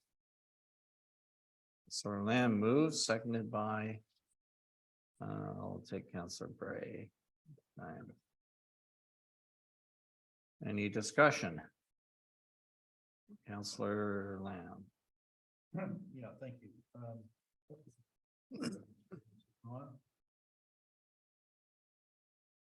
Hello? Yeah, thank I you. think we got you. Okay, got a few of them. I just wondered on page 2. Page 99 of 133. Paid constable getting his $100 back, and God bless him. Nice young man, but why are we cutting him a check in June? When I thought I thought the cutoff date for this was, am I wrong? Maybe it was March 31st?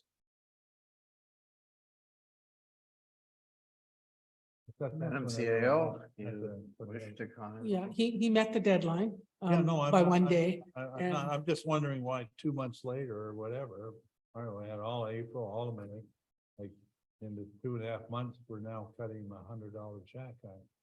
It seems. I just comment. Yeah, I don't know. I don't know if it got I'm not gonna, tucked away in the. we only get this for information, but it just seems like you think that we would get a check. I know any check that I've asked for, I got a lot quicker, so I didn't know whether it got screwed up or whatever, I don't know. More concerning is when I started looking through these, particularly when I looked through a second time this afternoon. This is all duplication from last month. If you look at page 3, page 3, for instance. Aaron Burlett, we paid $17,682.24 last month. George Comrie, we paid $1,300. This is only a couple examples that I remember. We paid $1,300 to Mayor Comrie last month. I'll give you another one, like they go on and on and on, like Hicks Morley, $4,720. The next one, top of page 4, Hicks Morley, $4,729. We paid it last month. So my question is, hopefully, the goodness gracious, we haven't cut 2 checks for people and we're duplicating, or like what's happening here? And what's for this month and what's for last month? My understanding, what happened, we kind of skipped a beat because we've lost a staff member who would normally do AP. So I believe some of the pages from the previous council were actually printed. I will double check with the treasurer and our staff that are now doing accounts payable, but the system doesn't, if you punch in an invoice number, for instance, if the invoice number is 4556, which is part of the process when you do AP, the system will tell you, no, you've already paid invoice number 4556. So what you're seeing is a reprint, and our staff are just getting up to speed on. Okay, well, they're all mixed up together, so it's very hard so anyway, I'm fearful. I did check back on the actual, numbers like, 13, whatever, and they seem to be the same from last month. So I'm assuming, Yes. hopefully the computer didn't do it twice. But that needs to be checked very carefully, right? Then, sorry. I'm gonna suggest under the circumstances that we should defer this motion. I don't think this is. If it's not Yeah, new information and, yeah, I don't know which is last. And again, I'm not trying to be critical of staff. It's just when I looked over, I go, that we've already paid these things, right? And if people are getting paid twice, I suspect there'd be at least some that aren't gonna tell you they got paid twice, right? Yeah. So anyway, I'm sure it's just oversight of some sort, so. I'll take it Okay. up with the treasurer, but I know there was some pages reprinted, just, I Okay, questioned the quantity simply because we actually had a bit of a dead zone on AP for about 2 to 3 weeks. so the 297, 856, 35 is everything. it's a sum, so that's why I'm saying I think we should Yeah. defer the motion The because. the only other thing that I would comment on that is new, I think, is 1386 on page 6. 103 of 133, the duck rod. Like, this is all fuel for trucks and it seems to me to be really high, but is this $4,600 for a month or for 2 months or for? Like, man, that's an awful lot of fuel. I don't know, it's just our roads, like our trucks and things, right? Our pickup trucks mostly, I think, right? So I don't know. What, do we know how much, or can we get a report back as to whether, maybe it's just 3 months, they've been waiting and just build it all at one time? Yeah, I think the treasurer printed way more than he needed to for this particular agenda, but I'll take. But it hits me, all the trucks, like, that's an awful lot of mileage. Like, anyway, I guess we're gonna hopefully get a report on it, I don't know. Like, how many trucks go home? I know the building inspector truck doesn't go home. No. What about in the roads department? How many trucks go home? Tim Tilson and the Public Works Manager. So his goes back to Huntsville, Actually, it doesn't, it goes to Burks Falls. or is it Burke Falls? Well, he lives in Huntsville, but the agreement is he can take the truck to Burks Falls, which is parked at He lives where? Or Huntsville. He lives in Huntsville where is he taking in Burke Falls? to a family member's home. Oh, okay. Although in the winter, if he's on call, he does take it to Huntsville. So it's just. Yeah, I would think in the dependent. winter, if he's on call, Yeah. he's gotta be on call and, but when he leaves Thursday, does he take the truck home and bring it back? Does he take a truck to Burks Falls and pick it up on Monday? Or does he leave the truck here for someone else to take out on the weekend? It entirely depends on if it's needed for the operations. If it's not, if the truck would simply be sitting anyway, then he doesn't do an exchange of vehicles. Okay, and he would have a taxable benefit for that? That's a for taking taxable it benefit, yeah. To Burks Falls, but when he does take that, then Tim Tilson takes a different truck to his home, I take it, eh? That's correct. Okay, are any other trucks leaving to go home? No. Okay, thank you. Okay, that's all the questions I have. Thank you. All right, can we? You're gonna ask questions about the listing that's not correct? Well, two things, Yeah. two of go my on. comments, but yeah, Yeah, I think there's, yeah, I'd looked through it and yeah. Whatever the printout error was, yeah, 58 items have already appeared out of the 92 before. But I think we just need, if it comes back, for the next time, I think, but we have to be really careful when we're signing reports and saying they're good, but anyways. No, all I was gonna say was about the fuel, if we could. I didn't, when I heard what was being talked about, I didn't want to get into it, too much in an open, but could that be brought to a closed meeting, just so we can discuss what the protocols are and what the tax implications and everything are on municipal vehicles leaving municipal property over after work hours? If possible. Instead of discussing it here. well, Why, for clarity, Why why would it be closed? Oh, doesn't it okay. have to be closed? I would just want to know if it's in an agreement that public employees are allowed to take vehicles home for the weekends and overnight. If that's written somewhere in what policy, it would be written in that allows staff to take vehicles home and use staff or use municipal resources for their benefit. That's all. Yeah, it's a taxable benefit. So in other words, there's a calculation based on how many miles they travel and it's all Yeah. taxable. And it's based on their job and whether they're on call and the expectations of these people. And it benefits the municipality. They're not entitled to use the vehicle for personal business once it's home. And Yeah. and typically, if that's happening, you hear about it.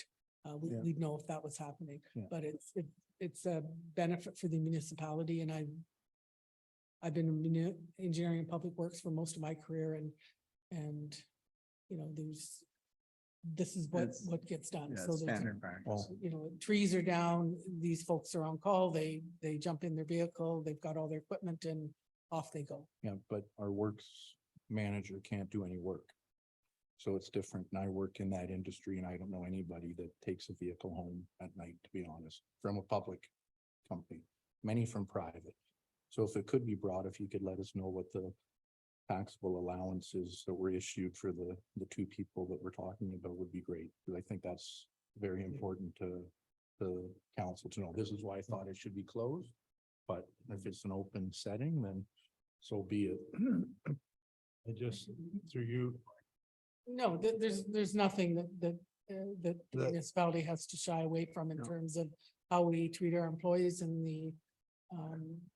the employment arrangements that we make with them. We have people on Zoom here, so. just as a comment and, you know, I'm sure Councillor Nash wants to follow up a little bit, which is obviously his ability to do that.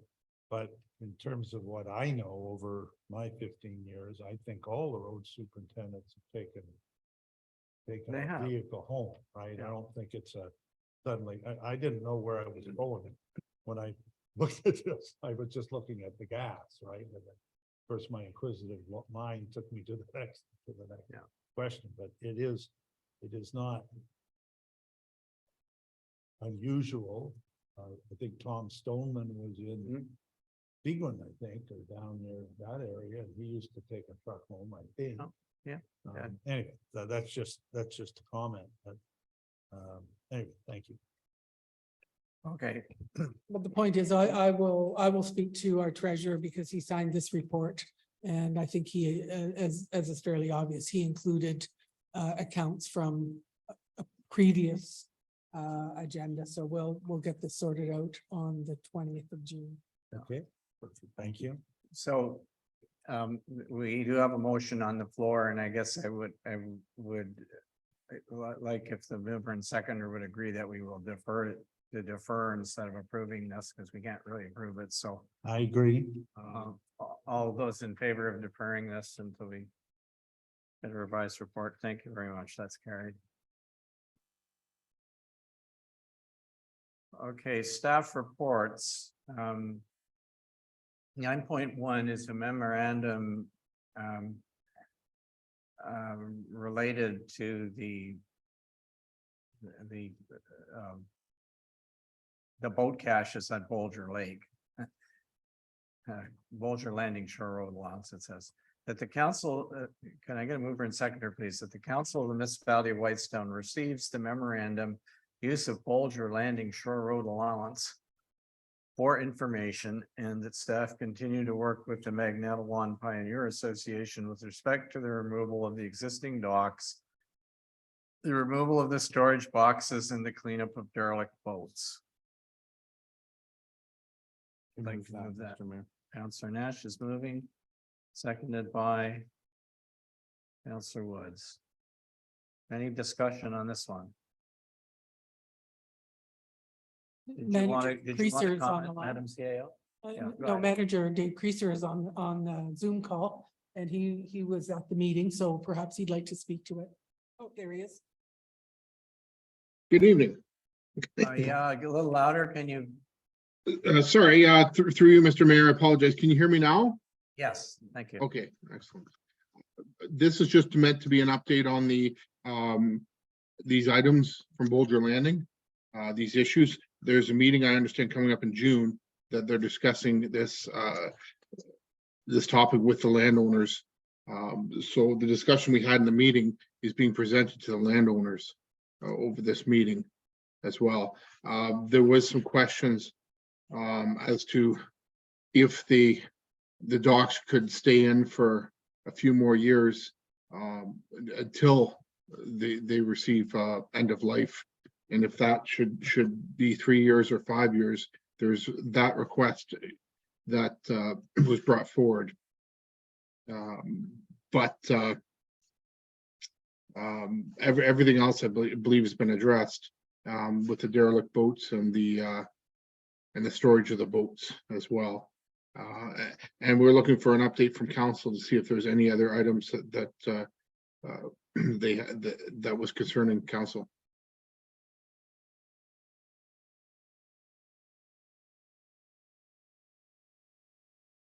Okay, thank you. Any other questions or comments? If I might, Mr. Mayor, through you. Counselor Nash? There, hopefully that's better. Yeah, I had a couple questions and comments and requests, actually.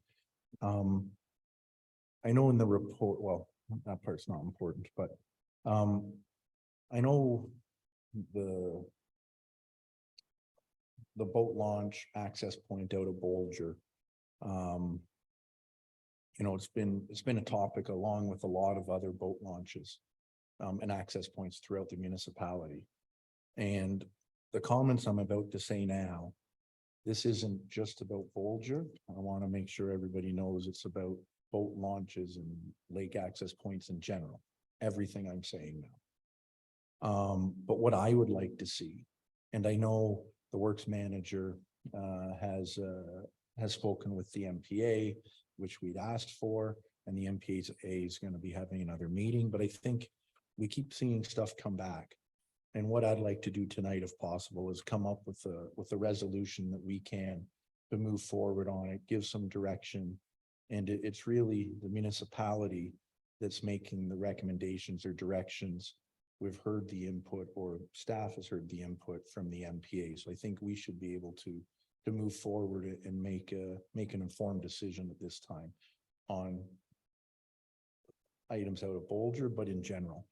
And what I would like to see is no private docks on municipal controlled lands, no private rail systems or shore dockers on municipal controlled lands, no winches left on municipal controlled lands, no private storage boxes on municipal controlled lands, and no trailers on municipal controlled lands unless they are connected to vehicles. I don't want to see boat trailers stored at any lake it might be over the winter, over the whole summer, taking up parking spots. And then we hear about there's no parking at a boat launch. And meanwhile, there's 50 trailers stored there. People can take the trailer, they can take it home with them. They can take it to a storage unit. They can take it to many contractors out here. These are my points. And then no security cameras that are private, period. So I wanted to actually amend the motion. And I can read it out after the rest of the comments are done because it's pretty lengthy, or if you'd like, I can read it out now and hand out copies. But if I could read it out, I don't know which way you'd like me to do it first, Mr. Mayor, if you'd like me to read it out. Well, I think what you're doing is moving an amendment and you should. I mean, I think we have to test we would have to have an amendment and test the amendment. Okay, so do you want me to mention what I might be suggesting then? And see? If I may, Mr. Mayor, if this is a lengthy and somewhat different motion, I would suggest that we have a motion on the table. We need to deal with that. Okay. To be honest with you, amending motions is complicated when it comes to recording it. So I would say this can either be deferred or withdrawn or voted on. So let's dispose of this particular motion and then move. Perfect. on to yours. That's why I was asking. And in the meantime, I'll hand it out.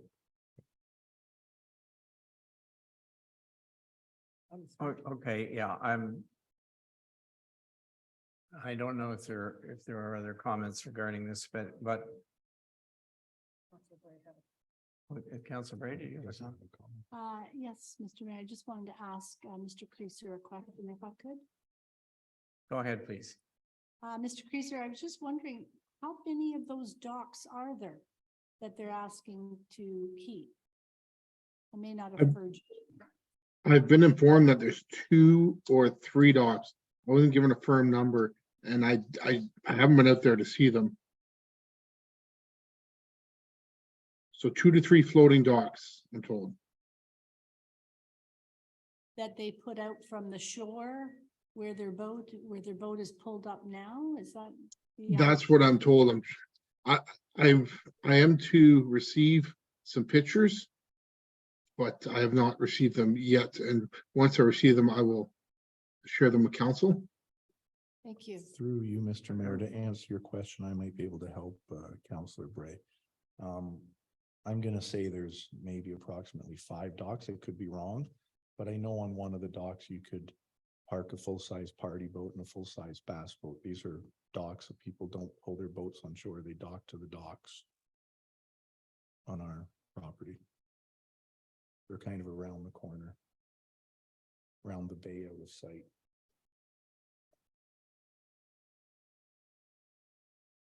You know, it just, I just hope we're not confusing the docks, which belong to the association and were put there under an agreement with the municipality that are at the landing itself. And those docks there's 2 of them. Yeah, no, these are. And they're quite large. You're talking about the things that I call boat caches, which are the ones that are hidden These away are- in Yeah, these would on the be- shore road allowance. Yeah, no, these are floating. If you go maybe Yeah. 150 meters, you have to go around the first bay. Yeah. Yeah, I They're like Yeah. floating, just, they look like a dock at a cottage. You tie your boat to them. They don't get pulled up on shore. okay, They're just sitting there. all right. I just want to get clarity around that. Yeah. Through you, Mr. Mayor, if I may, Yeah, I did look and I didn't realize, but there was no oversight on my part. I did receive recently. I did actually receive these photos, which I did, I can share with council. It's just difficult for me to take it off my phone and share it with council right now, but we can have those pictures made available maybe after the meeting for council. They're taken from the water, looking at the shore, and that was shared with the Magneto Pioneers Association. And they would show what we're talking about, the docks. yeah. No, and I'm fully aware of those that you're talking about. In fact, when our CBO and I attended their it was last year, not this year, but we did go out and took pictures of them. So yeah, we know what ones are there. Yeah. Okay, so this particular motion is an attempt to carry on the process that we have to remove to do what council had said that it wanted to do before. And personally, I support this support this motion, but I don't know that we're well, I guess we can see if there's a further motion, but it seems to me that trying to establish a protocol is a lengthy discussion, and we would have to be, you have to keep something in mind. The situation at Bolger is different from any other landing, okay? And it is different for the simple reason that it is not a practical thing for people to drag, particularly a trailer that you would use for a big boat, a larger boat, back in and out of that landing. The trail is not sufficiently good for doing that. It's people, I have personally witnessed people damaging their boats, towing them in and out of there. So they have a legitimate requirement, in my opinion, to try to find a place to park things locally. And I don't think we can just turn around and say to them, sorry, you can't do that. That's I wouldn't support that. So I would support some of the things that Councillor Nash is talking about with respect to other landings, but not this one. It's not, I don't think, if you look at all the landings we have, they're not one size fits all. I mean, there's different requirements. So anyway, I would like to see us deal with this motion anyway, and we'll see. You have the right to move it if you wish. Through you, Mr. Mayor. If you can get a seconder, and we'll see what happens. I But just wanted to. The debate not between two people is the rest of us, right? yeah, exactly. Get the comment, so. Before we test the question. I'm in agreement with a lot of what Councillor Nash says. I think we have to come up with a reasonable set of rules. Reasonable set of rules that apply to all boat launches. Turn it down. And I don't see the big differences between them all. So when I look at the memo that came up, when it came to winches, I guess I disagree a little bit when I think Councillor Nash said no winches. I don't mind a simple handheld winch that we all think of, like it's on a trailer where you bring your boat and put a wire to it and you winch it up on shore. That's what I'm looking for. I don't want big electrical systems and batteries and everything else associated with those winches. If you need that to help bring your boat up and then you want to put your winch inside your boat after that, then that's fine. This is our shore road law. Okay, and so I would allow winches under those kinds of situations. I'm adamant about trailers. And it goes at Wawashkesh, it goes wherever. Trailers, I was up to Wawashkesh a week or two ago. There's all kinds of trailers, snowmobile trailers, boat trailers. If you can do that on municipal property, why can't I bring my boat trailer and park it on Church Street or in front of the beach area and leave it there for the summer, right? Like we've got to have a reasonable set of rules that apply to everyone. And I'm dead against trailers being stored year round on municipal boat launches or land that we own. I do agree if someone comes in for a weekend or a week or maybe even 2 weeks, and brings a big boat in and goes to a cottage or a home and visits and then leaves, but it should be 14 days for the whole year, not at a time. And as long as it's attached to a vehicle. But I'm not for people at Bolger taking their big boats and taking them off at Bolger Landing and parking those big boats in our boat launch. I just, Will Roberts just opened up a facility for that. Go there at Wawashkesh, go to Ed Bennett, say, I need my trailer or my boat stored, and he'll rent it to you. No one else gets to just take their trailers wherever the hell the heck they want. And therefore I'm against that. I want no rail systems. The docks, there shouldn't even be a question. Those are illegal docks. Maybe 5 years or 4 years or something, get them out by the August 1st. Like people move docks all the time. Like, I don't want docks sitting.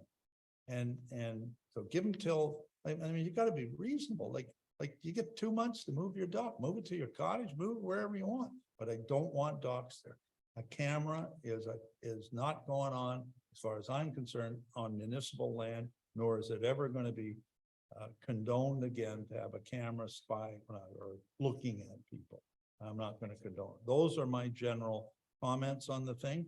So I will not be approving or voting for this motion that says, oh, let's just keep working with it. We work and we work and we work and we work. At some point, you got to get something done.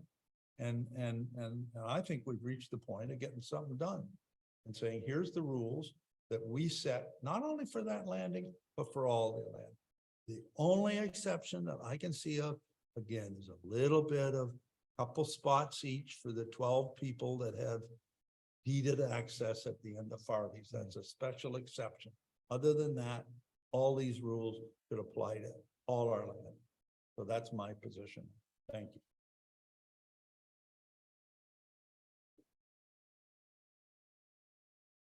Okay, are there any other comments about the motion on the floor? Councillor Woods? Yeah, thanks, Mr. Mayor. I can't disagree with much of what Councillor Lamb or Councillor Nash had to say. I know Bolger is a real hard spot to get to. It's quite the trip to get out there, especially if you're hauling a big boat. I always thought if I had a place out there, my big boat would go out once, my trailer would leave with me, or I would, store it at one of the store halls here, leave my trailer. And a tinny would bring me back and forth in and out. My big boat would be left at my cottage property. I just automatically assumed that's what people would do. I didn't think I'd see anybody wanting to pull an 18 to 21 foot boat up on the shore and leaving it all winter. To me personally, I think that's nuts. I wouldn't do it if it was mine. I don't understand why anybody else would. That's asking for problems as far as I'm concerned. The camera, again, I'll never be good with putting cameras up pointing at public lands. I mean, we got to put cameras out here and point it at the beach. I don't think too many parents would be cool with that, to be honest with you. The last line in the memo, MPA to update after board meeting on the issues stated above. I seriously get the feeling when it comes to many of the associations, if the municipality is talking about something, then it's almost like we have to get permission from the associations to make a decision. And I am 100% dead against that kind of theory. This isn't the municipality of Bolger or this is the municipality of Whitestone. We need to make rules for everybody. Yes, everybody should be included, but nobody is more important than anybody else. We need to make rules that go across the board. If it makes it hard for certain people, sorry about your luck. That's the property you picked. They get out there, it's hard, but you love the fact that you're out there and there's not too many people out there. Well, you got to take the good with the bad. That's all I'll have to say about this.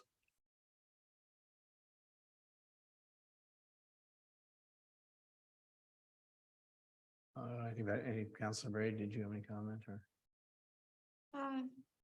The only thing I would say is that I agree that we need to have some timelines in place and not just say, well, we'll work we'll try and work with them. I think everybody needs timelines. I think it's much easier for staff to move forward if they know that council is given timelines. And it makes it easier that the MPA knows that there are timelines. I think that's not unreasonable. And I think that I do realize it is a different place, but I was there 20 years ago and I have to say there were no large boats back then. They were all just small little aluminum boats, which, probably was a little bit easier for getting in and out. I don't think the road's gotten that much better in 20 years with going out last year. And so I think that sometimes people just want to have, they want to change the place so that it's more amenities and things like that, having their bigger boat, but perhaps maybe it's just not feasible to have these big boats being pulled up and having all these docks.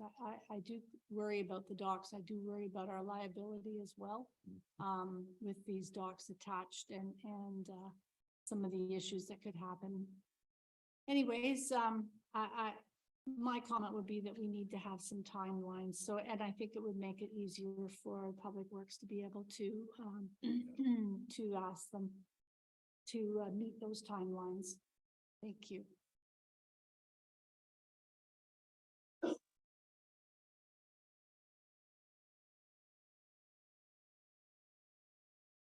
Okay, are you ready for the question then on the motion?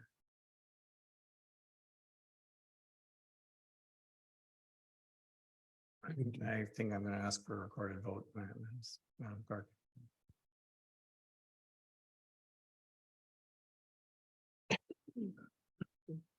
Councillor Bray, Yes, Councillor Lamb, This is on the motion that. came out with Yeah, all that's the it. That's already. The original motion. Yes. No, Councillor Nash, No. Councillor Woods, No. Mayor Palmery. Yes. That motion is defeated. Through you, Mr. Mayor, could I introduce my amended motion, I guess, or however we said would be the easiest way to do it now? Yeah, I guess you can. So just for clarity, this isn't an amended motion. This is a new motion. Okay. This is If I can present. the This- new- I know it's semantics, but it's important. If I can present the new motion and just on a couple things when I'm presenting, and I think everybody's already talked, so I don't want to dwell on a lot of the stuff. When I read the motion, you'll notice that I speak about winches. And of course, I'm saying people can use winches. It's not a matter of using them or not using them. It's a matter of no winches can be left on the municipal land. So if somebody uses a hand winch or a motorized winch and they leave it in their boat, so be it. It's just, they can't leave a hand winch tied to a tree or in a post. That's why I'm saying left on municipal property when it comes to it. And I think one thing we have to remember when I'm saying we need to treat every boat launch the same and every access point, I strongly believe in that. And I think, tonight we're talking about Bolger.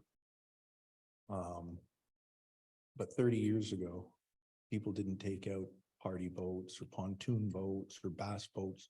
They were little runabouts, I'll call it, little tin boats. They drove along the hydro line, put the boat in, it never left that site. But if you can get in a $50,000 or $100,000 boat on a trailer, you can certainly get your trailer out. If you're willing to risk driving your boat all the way in there, the trailer doesn't need to stay behind and stay there for storage. It can come out. So if you're willing to damage your boat to go in with it, you can certainly be willing to damage your trailer to go park it somewhere for the year. That's just, and I think that's the same for everywhere. I could use the lake I'm on.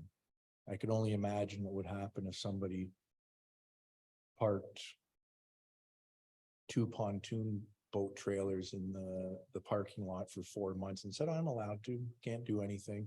And then built a private dock and put it up on the shore and started using it and saying, I'm allowed to do it. Well, when people bought the properties, these things weren't happening. People have taken the public lake and turned it into, this is our lake. and we're gonna do what we want, and I think we as a municipality has to decide what we're allowing on our property. Anyway, so I'm gonna read out the motion. I have handed it out, or I'm gonna read it out. And I have handed it out to all the counselors and the CAO and the mayor. So this is what I'd like to propose. That the council of the municipality of Whitestone receives the memorandum, use of Bolger Landing Shore Road allowance for information, and that the council of the municipality of Whitestone does hereby agree to the following conditions in regards to boat launches and lake access points within the municipality that are municipality owned or in which the municipality has a land use permit with the MNRF for. Number one, that no private docks be allowed on municipal controlled lands without a permit. Number two, that no rail system / shore dockers for watercraft be allowed on municipal controlled lands without a permit. Number three, that no winches / winch systems can be left on municipal controlled lands. Number four, that no trailers be allowed to be parked or stored at boat launch / lake access parking areas unless the trailer is attached to a vehicle. If attached to a vehicle, the trailer can remain for no more than 14 days per year. Number five, that no private storage containers be allowed on municipal controlled lands without a permit. And that the council of the municipality of Whitestone directs staff to remove any private docks, private rail / shore docker systems, private storage containers that are on municipal controlled lands within boat launch and lake access areas after August 1st, 2023, should the owner / owners not remove prior to this date, and that the council of the municipality of Whitestone directs staff to prepare a bylaw for the conditions within this resolution and bring back to council. So I'll first my motion if I can, but I don't know if there might be a seconder to my motion. Is there a seconder? So it's moved by Councillor Nash, seconded by Councillor Woods. And it's open for discussion. Councillor Lamb, sorry? You want it? Yeah, you can go first. You're the seconder. Thanks, Mr. Mayor. I'm noticing in this one that you have typed out here, Councillor Nash, it says lake access boats. And you said lake access points. I corrected it Where's on my that? copy. Yeah. Okay, I didn't See means. I caught that and Where is, boat launches and lake access, it says boats. It's And- after the second. oh, that. lake, yeah, Yeah. sorry about that. Yes, so it should read lake Points. access points. Yeah. I just wanted to point that out, Mr. Mayor. Late access boat, so. So thank Yeah, you for yeah, that, both of you. Okay. Okay, Councillor Lamb, you were going to speak. Yeah. I'm okay with this. I just need to redo number 3, because I think it'll get confusing that no winch or winch systems can be left on municipal controlled land. So I would ask, and again, maybe these are not the correct words, but because I just thought it. But I would say something like, I would start it off by saying, winches can be used winches can be used to assist in putting a boat on shore. But no winches or winch systems can be left on municipal controlled lands and should be stored in the boat or elsewhere, or something to that effect. So you can use a winch, winch your boat up, put it in the boat, put it in your car, put it somewhere, and that's it, right? That's what the winch is. To be honest, I don't have a big problem with the winch being left there if it's tied to a tree or something. But again, everyone shouldn't have their own little private place to bring the boat up, right? If they don't own that land, we own it. So once you start having a winch that's stored there, I guess that's the problem. That's my winch. That's my area. That's where I put my boat. And I think there's a degree of ownership that kind of goes along with it. So I don't know how to say it, but I want to say affirmatively that you can use a winch, but you can't store the winch there. So I don't know how you want to amend it. through you, Mr. Mayor, I could amend it if you're okay with this wording. Number 3 to read that winches can be used to assist. However, no winch or winch systems can be stored on municipal controlled land. Should that work? I'm just trying to make Sure, it that's as simple as I fine, can. that's fine, that's fine. So I think staff realizes and maybe if, I don't know whether this comes back as a bylaw, but if it does, maybe there's a little better wording. So I'd revise number 3 then to read, I'll read it out again so everybody can hear me. Winches can be used to assist, however, no winches / winch systems can be stored on municipal controlled lands. Yep, that's okay with me. Everything else I agree with. And then I just ask when there is a vote on if it could be a recorded vote.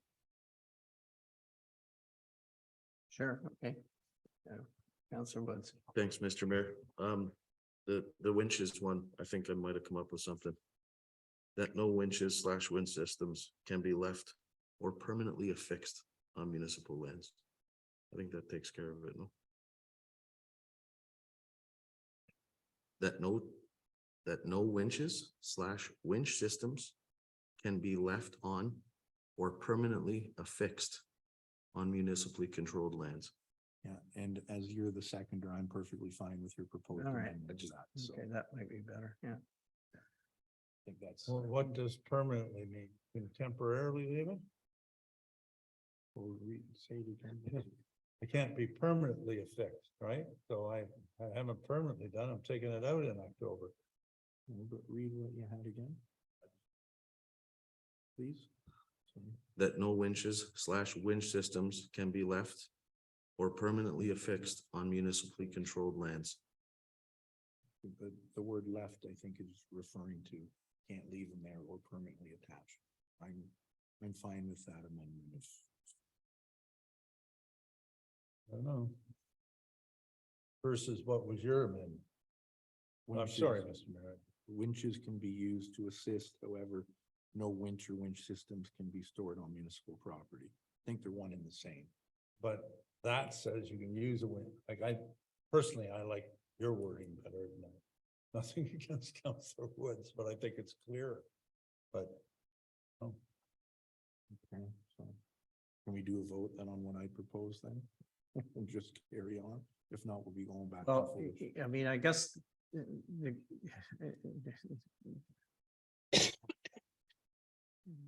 know, this is why this can be a very long subject. The question really is, what is it that you want people to be able to do and not able to do? Sounds like you want them to be able to use a winch, but you don't want them, you know, during, keep in mind, this is a 3-month season, right? You're talking about, or 4 months, maybe. You want them to be able to use it while they're holding their boat up and so on, but you don't want them to leave it there or to attach it permanently to the shore. That's what you're saying, isn't it? You're not saying, no, you can't have a winch. that's exactly what I'm saying. That's what I thought you said, right? Yeah, that I did. So- But I don't want them to think that's my spot. There's my winch. It's on that tree and nobody, don't you come near my spot. Yeah. Right? And I think that's. Well, I guess, I mean, I guess there's some, I had a fundamental question about this whole thing. Which is, can people, yes or no, can people pull the boat up on the shore and leave it there for the winter? Yes or no? I haven't made any comment on winter. I guess I'm looking at the mover and seconder because they're. What is your opinion? Are you saying, no, you can't leave your boat on the shore? Or are you saying you can leave it on the shore? We just don't want you to have anything else besides the boat on the shore? Well, I'm going back to, and then I'd just like us to vote. If not, we'll go on all night, but, I'm talking about all boat launches. Like Washkesh, people are allowed to pull boats up. Bolger Lake, people are allowed to pull boats up. I didn't talk to anything about not being allowed to pull boats up. We're simply saying no docks, no rail systems. Both of them are the biggest liability you could possibly have when somebody gets hurt. No shore dockers, no private storage containers, no trailers left for months on end. You have a trailer, go park it somewhere. Use the lake, enjoy the lake, keep your boat up there. We're not a parking lot or a store, we're not a storage unit for everybody, for their boats, for their docks, for everything. And by all means, you can use a winch. I think we're all saying that you can use a winch. Just don't tie it to tree number 32, and tree number 32 is John Smith's. And he's gonna have his winch tied to the tree all year. And that's his private parking spot for his boat. That's not it. Take the winch with you, use the winch. We're not eliminating that you can't use it. So again, I had for number 3, winches can be used to assist. However, no winches / winch system can be stored on municipal controlled lands. I think the word stored kind of leaves it at that. So I can reread the whole thing if everybody wants. Or if we can just do a vote and move forward, I think. I think for you, Mr. Mayor, there's an important question that the mayor has brought up. I never commented on winter storage. My feeling is this doesn't address that, but I think for years and years and years that boats have been left on shore at Bolger Lake, flipped over. I know they're left at the end of Farley's Road very neatly, it's 5 or 6 of them down there, right in the corner. I personally don't have an issue with them pulling their boat up for the winter and flipping it over. That's not a big issue to me. So that's not built in here, but that's my feeling. I don't have a problem with them doing that. Or at Wawashkesh or at wherever, right? Okay. You know, I don't have a problem with that. I mean, I don't either, except that Washcash, I do have a problem with it, right? Because of the high fluctuation in the water level and the fact that you end up with all these derelict boats that people pull up blocking the landing. Like there's a very limited amount of space around the landing. Well, if they're and so- derelict boats, they shouldn't even be there. Well, but they become derelict if people leave them there. What happens is people do exactly what you're saying you don't want them to do on Bolger, which is they pull the boat up as far as they can in the fall and they chain it and padlock it to a tree because that's their way to get to their place, right? And they do that. That's what they're doing at Bolger too, to understand. And yes, they could go and pay the marina operator. When there's a couple of them, they could go pay them and say, I want you to store my boat.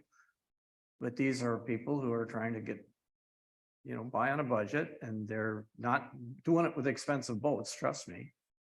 Because they'd be trashed on Washcash, not on Bolger, because Bolger doesn't go up and down much, but Washcash, could be 8-10 feet, right? So it's been an issue for years that there've been boats that have been just left there.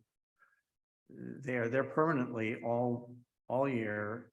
The people maybe even come up for a week to hunt and fish or whatever, and then they just leave them there. So this is an example of something that I don't have a problem with them doing it on Bolger, and I don't have them doing it in a problem in other lakes where it isn't interfering with the operation of the landing. But at Washcash, it interferes with the operation of the landing, and they shouldn't be allowed to do it. And the solution that everybody came up with and agreed to, including the previous council, was that there would be designated areas to park, to put boats, trailers, and sometimes trailers with boats on them, and leave them there for the winter. And they would pay something for it. And it's ironic because you've got in here, nobody can do these things without a permit. So you know what's going to happen. The person is going to come back and say, well, I want to give me a permit. So I mean, now what are we doing? We're into paid parking again, which you categorically rejected. Through you, Mr. Mayor, first of all, I proposed a motion and somehow it turned into you talking about your Lake Washcash and boats that you don't want. You said this applies This- to every landing. This I'm has nothing sorry. to do with boats. I didn't say one word about boats. We're voting on something and you're talking about something 180 degrees different. No, you're reason- talking no. about trailers and No. trailers are, Trailers aren't boats, last time I checked in the dictionary, but anyways, and I proposed a motion. I'd like us to do a vote if we can. Now, the whole thing about boats and nothing to do with what was talked about here whatsoever. The reason I said without a permit, it's simple. You can't get a permit for a dock on our property.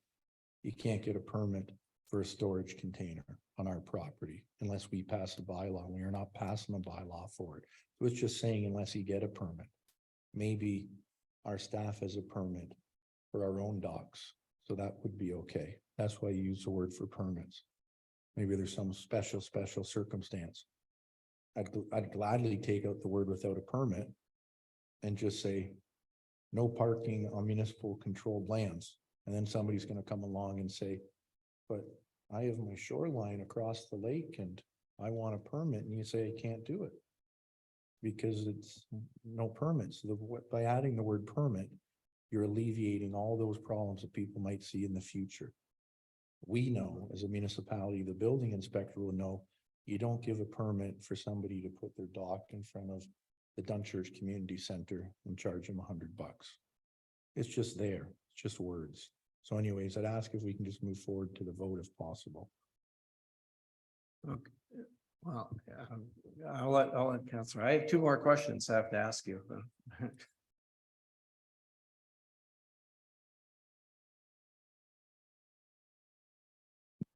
Yes, thanks. I guess we should, I just went back about that trailer business and we do allow trailers up at Wawashkish. Did we not make a whole trailer area for them to store trailers Don't shake your head, we did. back? We in the back- absolutely did, and council approved it already, so. Back in the back. I don't know what council, It was, this is a new council. I don't know what council approved.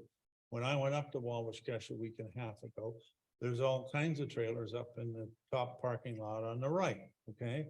But that doesn't mean that this council can't say, what do, we get all this big parking problems and all that stuff.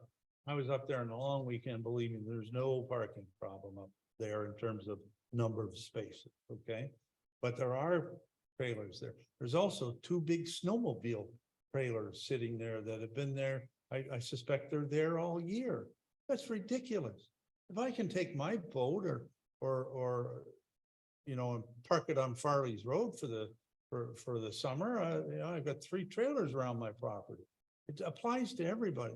All I'm saying is, if we're gonna debate, let's put gravel here and do this at Wawashkish, and I don't know why we're in Wawashkish, but I don't think trailers should be allowed at Wawashkish. And I don't think most people have a problem with that.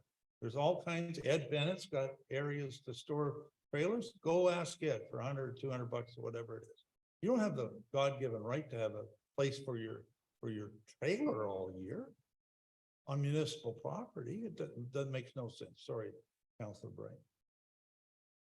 Okay, no, thank you. I was just trying to clarify that we did have a place. And that would be for this 14-day period. Is that what, I'm just trying to make sure I see I'm reading your Sorry, what, yeah. through you- through number you. 4. Yeah, through you, Mr. Mayor. What I was trying to say there, Janice, I think or Councilor Bray, it's the same on any boat launch area. If you were to put your boat in and you leave it attached to your car and you can find a parking spot, you back your truck up or your car with the trailer and you leave it to be parked. If you were in downtown Toronto and you put it in Lake Ontario somewhere, you're going to keep your boat attached to your car. If your boat's not attached to your car, your trailer won't be there. When you come back, it'll be gone. It would have towed it already. So by all means, come up, enjoy the lake. If you're renting a cottage for a week or renting it for 2 weeks, just keep it attached to your car. That way people know it's not one of these trailers that has been left. And I personally, but I don't, again, I think it's a little off topic, or sorry, it's not. But when it comes to Wawashkish or other boat launches, again, I'd love to be able to say on my lake, I'm just going to leave my trailer there all year. If 5 people did that, there wouldn't be any room for any cars. But yet at Lake Washcash, we'll let 50 trailers be there. We'll dump $50,000 into more gravel. We'll throw gravel wherever it goes without planning it. We'll cut more trees down. We'll keep pushing it longer, just so we can let people leave their trailers there, instead of taking it to the marina right across the road from us here, or a storage unit just down near Magnetawan or to Bennett's Landing, wherever it might be. Let's treat every landing for once the same, every access point. What you do at one, you do at the other. And that's it, plain and simple. You don't let trailers sit there for months, or snowmobile trailers sit there for months. People can come up and enjoy it for a couple weeks. I'm sure if people are coming up, they can take the time to go store their trailer for $100 somewhere for a year, which will create way more parking spots, and then we'll never have a parking problem. But anyways, sorry for my little rant there, but. Okay, well, there is still a fundamental point that you're completely missing. The majority, the vast majority of people on Whitestone Lake have road access to their properties. The vast majority of people on Gooseneck Lake have road access to their properties, and so they can they can drive their boat and their trailer to their own place. They can leave it there all winter. You can put it in the water once, and they don't need the landing. 2/3 of or 2/5 of the people on Wawashkash do not have road access at all. 99% of the people on Bolger do not have road access. They are water access only people. That's a huge difference. Okay, I think you have to put yourself in that position to understand what those people are dealing with. And I'm not saying they should park snowmobile trailers there all year. That's a separate issue. But the parking system that has evolved over many, many years evolved to deal with a real need. It's not a made up need. It's not people being spoiled or anything else. It's a legitimate need that they have. And I don't think that it's our place to go and say, okay, we're just going to treat every lake equally, unless we're going to start putting roads in for people. And then we don't have to worry about public landings. But I just have two other questions, because we're just about out of time. We're not going to be able to finish here if we don't. We should have put this on for another agenda, I think, but here's the thing. How do you think we are ever going to enforce this? We do not have staff who go back to Bolger to enforce things. How do you think you can direct Whitestone staff to remove things? We do not have the facilities to do that. We do not have the staff to do that. So you're suggesting that we create an unenforceable bylaw. I consider this, I'm sorry, I consider this to be it's not properly thought through. And all we're going to do in this case is annoy ratepayers and cause non-compliance.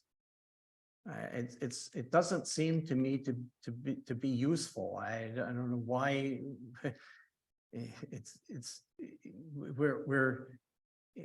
Instead of looking at the sort of the real problem and saying, let's try and solve the problem, we're trying to create a whole new set of problems.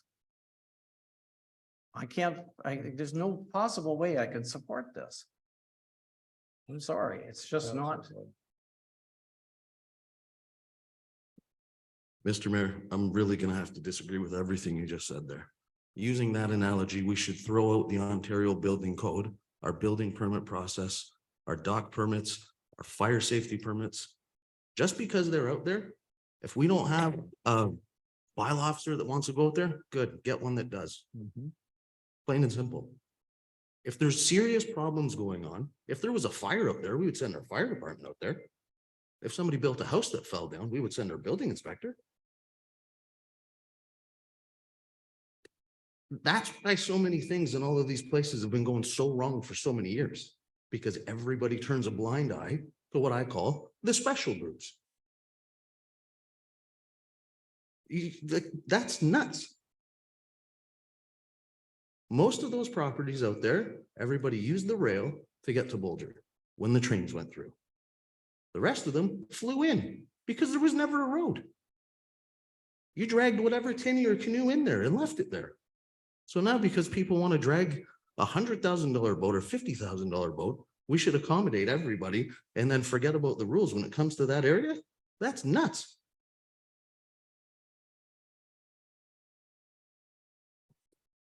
All I was gonna, This is obviously an emotional situation and, you know, Mr. Mayor, you know, if there's some little tweak that's needed at Wabash because of winter boats being pulled up on shore, that can be dealt with as some sort of exception can be brought and be dealt with, okay? But you're never going to convince me that we should allow people to pull their boats up on shore and leave them on our property all winter just because they're disadvantaged because they have an island property or something. That isn't going to happen. First of all, if something happened to those boats, in that case, we're liable. It's on our property all winter. We're allowing. And I just, you're never going to convince me that trailers should be allowed, because I tell everybody on who has non-island properties, just go down Farley's Road, fill the whole parking lot up with trailers. What can we do? How would we enforce that? Right? We wouldn't enforce it because it's wide open, right? But we're better to say no trailers. Where are we disadvantaging them?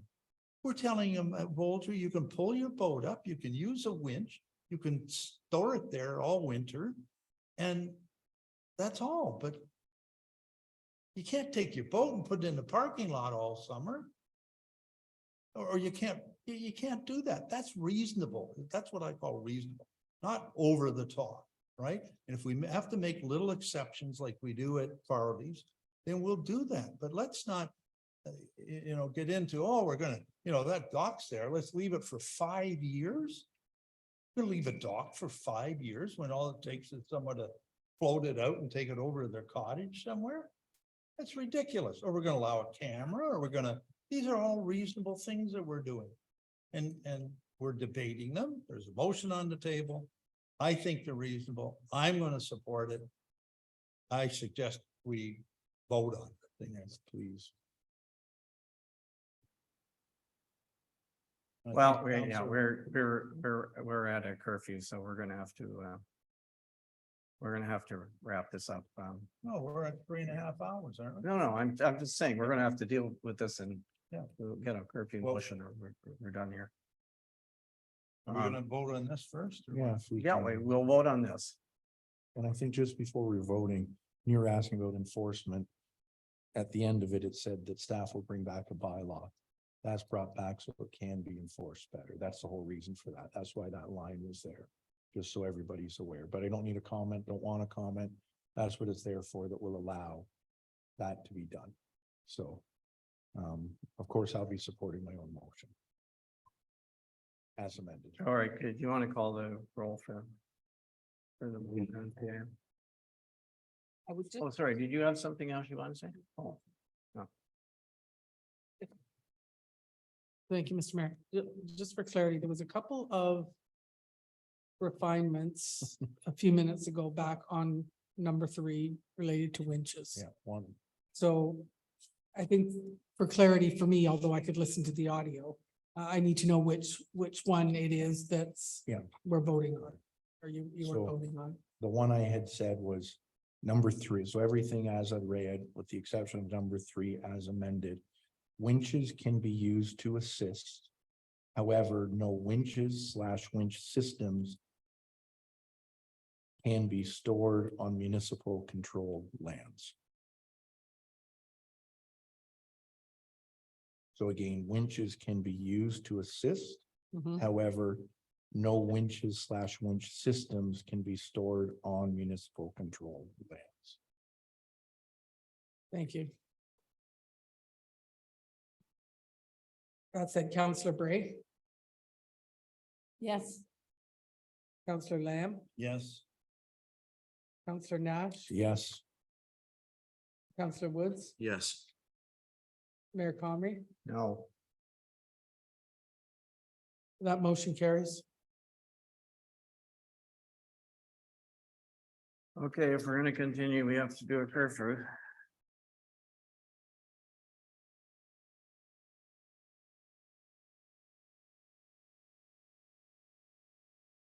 Which I can probably find. Here. Okay, that we count that we extend for the allotted time. Past the allotted time of 3.5 hours and continue for a half hour. Which would be till 8 o'clock. Mover and seconder. I'll move that motion. Sir, seconder.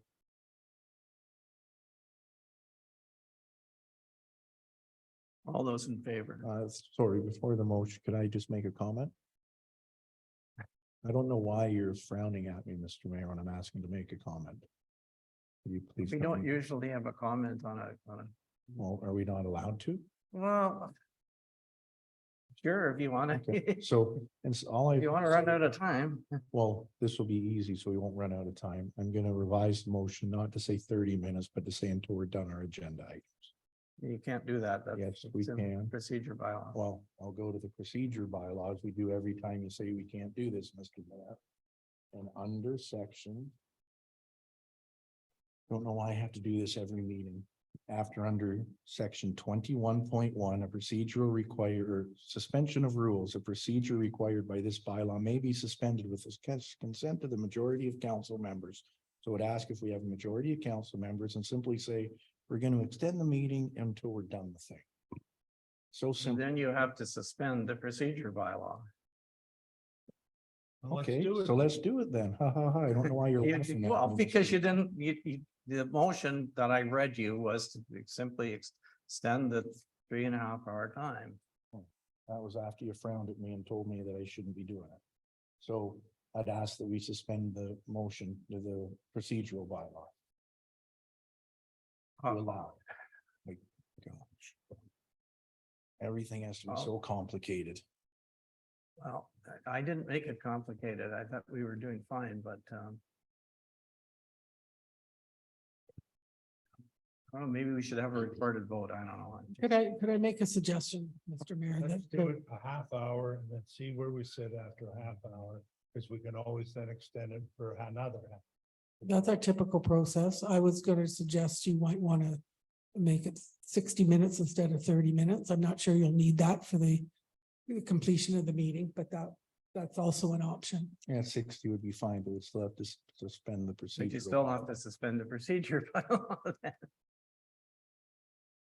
Or we can do as you suggested, and we can do a half hour and then another half hour. Listen, I I've got had a a know- nice sandwich, everyone's eating. I'm I think we sorry, all want but to the- get through the- the agenda. The problem is when we get these things sprung, like when they come into the meeting saying, well, let's change what we've got on the agenda and introduce something else. I would be happy to have the discussion if we'd had it slotted into the agenda and knew we were gonna do this, but you know, it's just What? drag them, look at how much time we spent over this thing that just came out of the blue that nobody saw before tonight. But Mr. Well, Mayor. hold it, through you, Mr. Mayor. You made the agenda.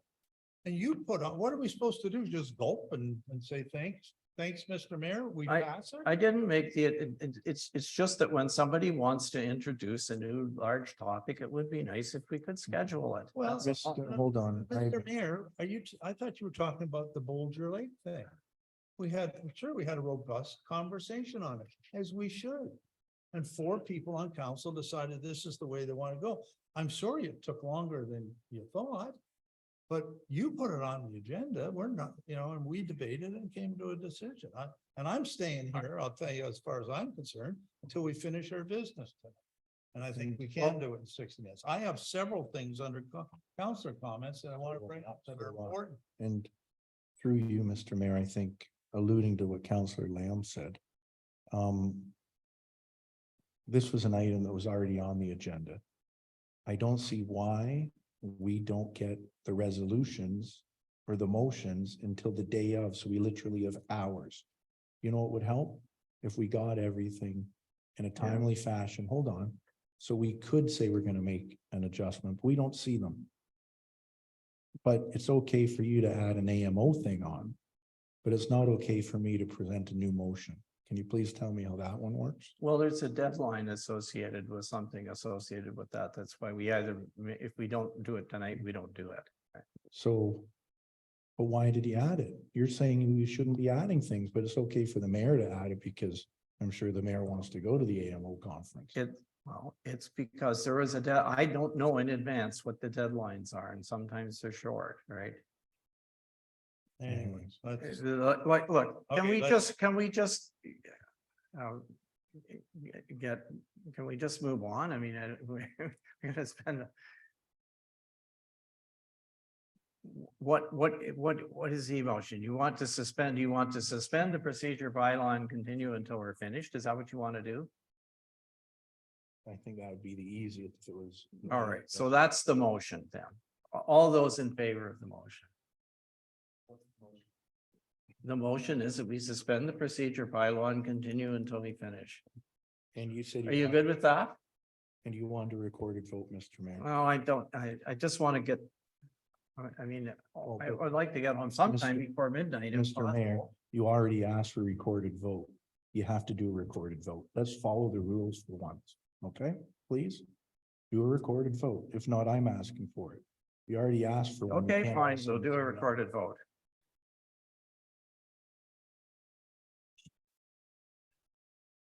So for clarity, the motion is to suspend the procedure bylaw until such time as the agenda is complete. Is that the motion? Yeah, or 6 AM, whatever comes soon. Philip, I'm going to. Councillor Bray, Yes. Councillor Lamb, Yes. Councillor Nash, Yes. Councillor Woods, Yes. Mayor Comrie, no, the motion carries.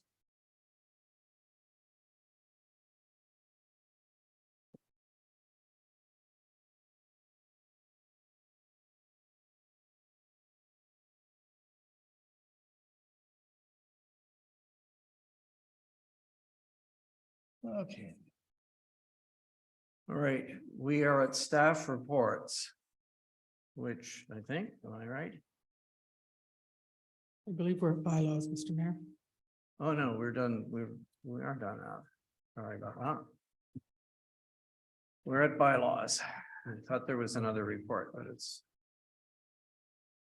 Okay, 10.1 is the bylaw necessary to remove the 1 foot reserve along the south side of Shakel Road. Whereas section 26 of the Municipal Act 2001, Statutes of Ontario, chapter 25 is amended, authorizes the council of the corporation of the municipality of Whitestone to pass bylaws in respect of municipal highways. And whereas it is a 0.3 meter reserve. I guess there is a 0.3 meter reserve along Shakel Road described as block 14. Plan 42M-639. Registry pin is 52089-0120. And where.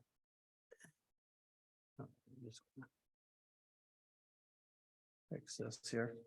And whereas the council of the municipality of Whitestone deems it appropriate to remove the 0.3 meter reserve. Now, therefore, the council of the corporation of the municipality of Whitestone enacts as follows. 1, that the 0.3 meter reserve along Shakel Road described as block 14, plan 42M-639 is hereby amended by adding the 0.3 meter reserve under registry pin 52089-0120 to be considered as part of the Shakel Road allowance. 2, and that this bylaw shall come into force and take effect upon passage thereof. That's read a first and second time this 6th day of June 2023, and read a third and final time and passed the 6th day of June 2023. Well, that, you should be reading from the motion as opposed to the bylaw itself, Mr. Mayor. I think the motion's in front of you. You ca- I'm you ca- you sorry, yes, captured you're it. right. I thought it was the same wording. Okay, so that bylaw, sorry. That bylaw 38-2023 being a bylaw to lift the 0.3 meter reserve along the south side of Shakel Road described as block 14, plan 42M-639.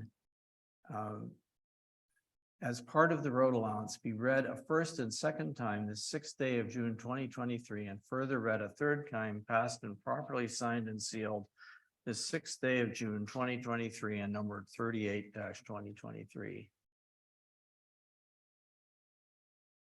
Mover and seconder, please. Moved by Councillor Woods, seconded by Councillor Nash. Sorry, Councillor Bray. Any discussion?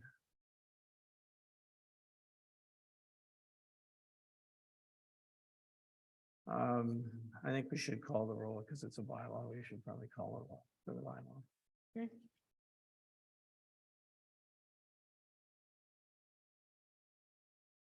Councillor Bray, Yes. Councillor Lamb, Yes. Councillor Nash, Yes. Councillor Woods, Yes. Mayor Conry, Yes. motion carries. All right, thank you. Next one is a bylaw to name a private road, Greenwood Way. Mover and seconder, that bylaw number 39-2023 being a bylaw to name a private road, Greenwood Way, be read a first and second time the 6th day of June 2023 and further read a third time, passed and properly signed and sealed this 6th day of June 2023 and numbered 39-2023. Who would like to move that? Councillor Lamb is moving. Seconded by Councillor Woods. Any discussion? Through you, Mr. Mayor, I just have a simple question, but it's more of a procedural one than anything. When we read these and say we read a first and second time, and then I see at the bottom it says read a third and final time, but we don't read it twice. What does that exactly mean? I don't know if maybe staff can explain it to me. I see it a lot when it says read a first and second time, but I know we only read it once, or you have. But then it says read a third and final time. Is that done again? Is it just like a wording and it's not? I've always wondered this, so. Yeah, there's an interesting formality to it. It's been done that way for years. So some municipalities actually do a first and second reading.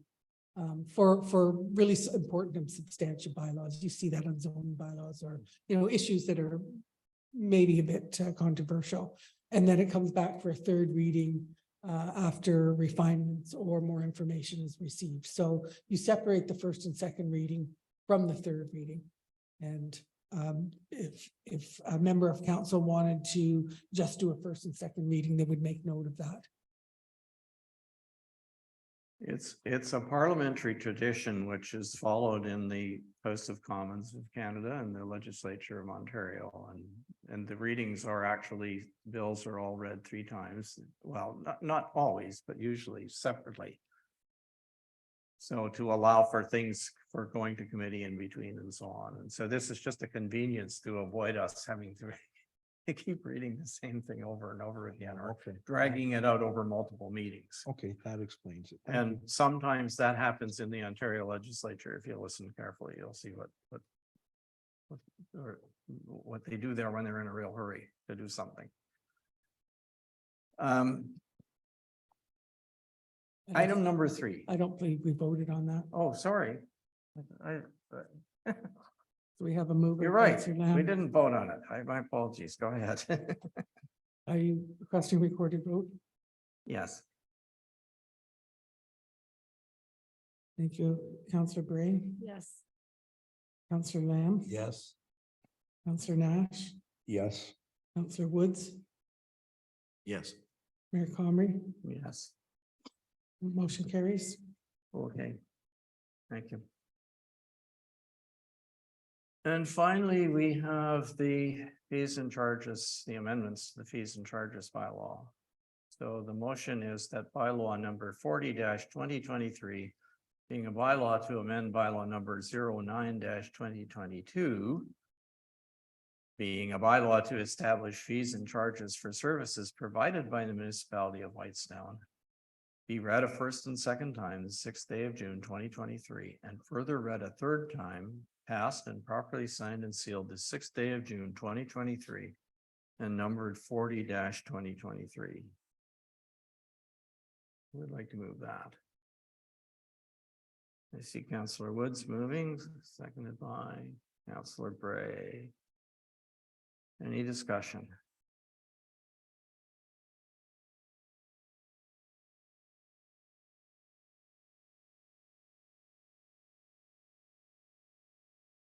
All those in favor? We need to do. a Yep, recorded we did vote. it. It's carried. No, I think, do we need to do a recorded vote because it's a bylaw? We've done the other two as them. That was, sorry, I shouldn't speak out there. It's not necessary you do a recorded vote, but if someone requests a recorded vote, we can do one. I'm sorry, I was, I'm getting ahead of myself, I guess. It has been my practice since I've been in the chair to have recorded votes on bylaws. Let's go back and do it. Let's do it. I'm sorry. You're I good, apologize. Councillor Bray, Yes. Councillor Lamb, Yes. Councillor Nash, Yes. Councillor Woods, Yes. Mayor Conley, Yes, motion carries. thank you. I was kind of waiting for something to happen. All right, so the next item that we have is business matters, and this is actually an item of correspondence which got pulled out because there was a specific request, so 11.1, and it is, let me tell you, it's correspondence item.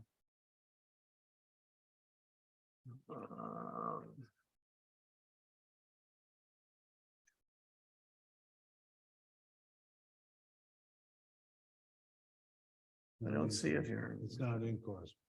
Hmm? You're talking about the thing from Peter Esteban? Yes. It's in the a agenda. separate- It's in the agenda. as a Oh, it separate- was in correspondence originally, wasn't it? No? No, Oh, it's under business. okay, I apologize. I thought that I had seen it originally as a correspondence item, but anyway. There is a request there, which was given by the Perry Sound Area Health Team, and actually it's the Perry Sound Area Family Health Team. And in case any of you are wondering who that is that giant clinic that is on Bow Street in Perry Sound that consists of what used to be Rugged Shores and the Wright Clinic and Medical Associates. The three practices are all in one building, and they have a pharmacy and some other adjunct services that are called the Family Health Team. And On the right side beyond the bowling alley as you're going? yes, right by the bowling alley. Yeah, that's the place where it is. And so those are the family doctors for a lot of people around here who have family doctors. Very sound.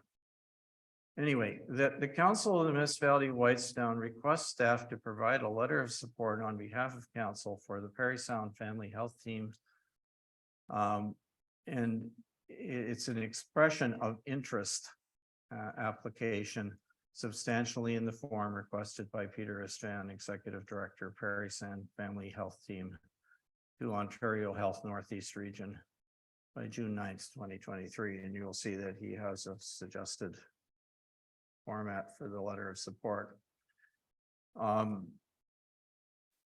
All I can say to you is that they're trying to take advantage of an opportunity for some funding that the province has announced to add some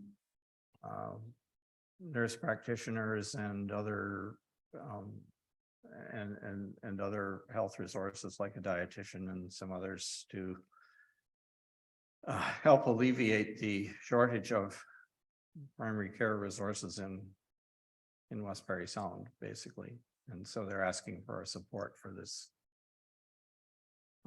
So can I get a mover and seconder for that motion, please? Councillor Gray moves. Is there a seconder? Councillor Woods. Any discussion?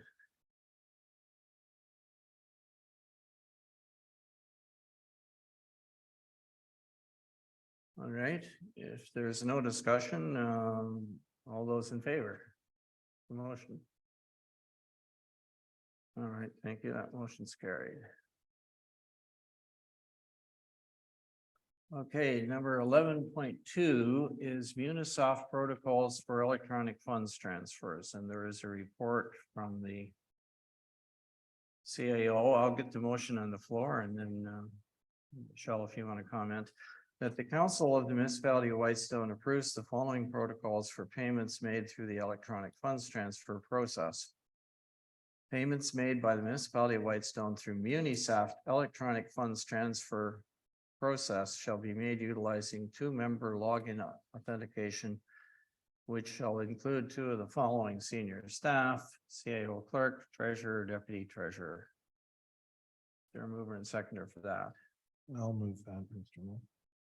Moved by Councillor Nash, yeah, sorry. Who's the second? Councillor Woods, okay. Thank you. All right, any discussion on this one? I just had one comment question. I see that we have as authentication of the following senior staff. It says CEO, clerk, treasurer, and deputy treasurer. I know there's a job posting for the deputy treasurer. Maybe I misunderstood, so I'm gonna kind of go off target a little here. In the report, it spoke about the deputy clerk. And I thought the deputy treasurer was a 15 to 20 hour position. And I wouldn't see why we wouldn't use the full-time deputy clerk once they're hired over a part-time deputy treasurer. That was all I was. Go ahead. I can speak to that. The simple reason is the deputy treasurer primary role is accounts payable. And accounts payable is where we run the EFT system. So it wouldn't make sense that it would be the deputy clerk. Maybe at some time we get a deputy clerk that can be on the list of senior staff, but these three people give us the two options. And it moves it away from, just for clarification, I think one counselor said he didn't quite understand the memo. Right now we have a protocol where we sign checks. It has to be one member of council, one member of staff. So this is similar to signing checks, only you're just pressing a button. So Munisoft wants to make sure that the council approved protocols are in place and written for something that we've been doing all along. And they've asked for this resolution. So that's what will be provided. And it doesn't make sense for a member of council to come in and look at. That's what you hire senior staff for. Any other questions, comments? No. Can I call the question then? All those in favor, please. Okay. Opposed? Any? No. You're not opposed, or you're? No. Okay, all right, thank you. That motion is carried. Okay,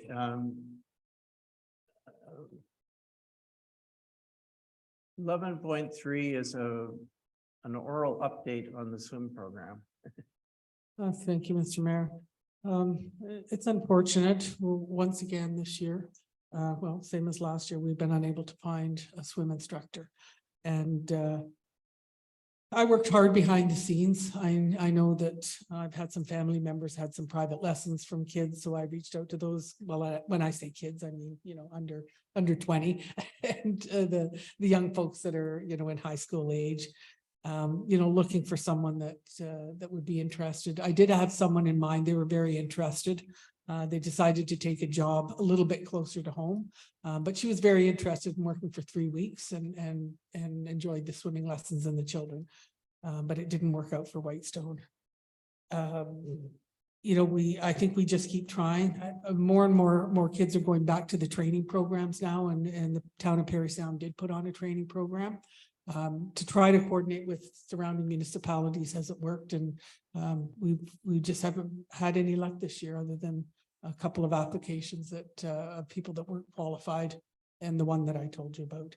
So I wanted to bring that to council's attention now. We do get questions at the municipal office. People always enjoyed that program. And we need to let people know that unfortunately we can't offer the program this year. Okay, thank you. Councillor Lamb. Yeah, and thank you for all your hard work. Yes, but they say it's kind of designed to fail. You've got to find some student who only wants to work for 3 weeks of the year, right? And that isn't gonna happen. And if we can't couple it with Nagetawan or Keller or someone, unless you've got one unambitious student who wants to only work 3 weeks during the year, you know, it's just not gonna work, right? When they go to Toronto or anywhere else and work all summer, if they want to work as a lifeguard or instructor. It's unfortunate.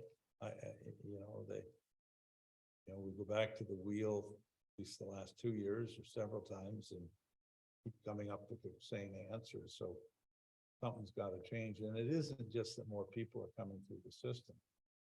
They have an opportunity beyond teaching to do private lessons and make probably as much money doing private lessons on the side as they can down the swim program. But it's pray tell we're going to be sitting here next year with the same result, not due to a lack of effort by our CAO, but just got to come up with some other system. Otherwise, don't even go down the route of even thinking of a program, because I just don't see us doing it. Anyway, it's just a problem. Is what it is. Okay, thank you. Any other questions or comments? Okay, there's no resolution on this one. It's just for information. 11.4. And this is also an oral report. Volunteer staff and council appreciation event. Well, thank you, Mr. Mayor. Council may recall that we had an appreciation event late summer last year. There may have been early September, but somewhere in. And the plan was, because we had so many volunteers last year, we have a few less this year, that we would do it in the Dundome. And that didn't really work out, because by the time we got all our RSVPs in place, we were able to hold it in this room, and it was a very successful event. So we need to start thinking about the timing this year. Traditionally, it's been around Christmas, the end of November, early December. And the reason we moved it up last year is because we were very concerned with the number of volunteers. We have, I think 119. We have 119 volunteers plus 7 members of council plus Paul has added 7 here. I'm not sure what that is. Oh, yes, the Order of the Municipality of Whitestone. So whoever is successful, they bring their partner, and then they're allowed to invite an additional number of people. I think it's still a bit risky that we might not fit everybody in here. Actually, we've got about 40 library between the members and the volunteers. That's the high end, and then all the other volunteers. If everybody showed up and everybody bought a partner, we wouldn't fit everybody in the room. But we managed it last year. So for me, what I'm getting at is, do you want a late summer appreciation event, which means we need to get moving, working on it, or do you want to move it back to our traditional time post Christmas? That's the discussion I need to have with council, and it matters in terms of planning and organizing.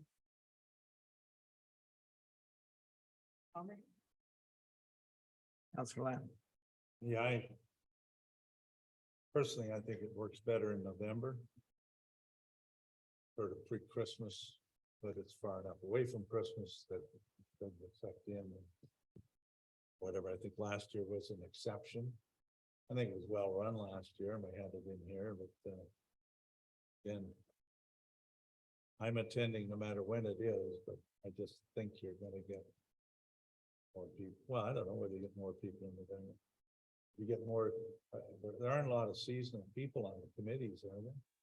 I was gonna say they're more likely to be here in the summer than in November, but I don't think there's too many. I think most people are permanent people or if you're around.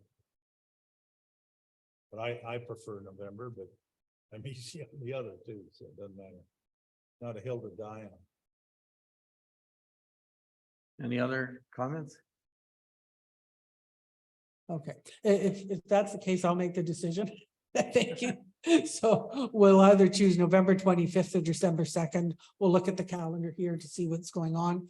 And we'll send you more information and an invitation at some point. Thank you. All right, that brings us to 11.5. Which is the AMO conference, which and I apologize, it's sort of crap that I've known about it for a while, but it doesn't happen until August 23rd, which is actually after the fall fair for us, right after the end, right the week after the fall fair. It's in London this year, and as I have argued previously, I think it is important for Whitestone to attend these and be represented.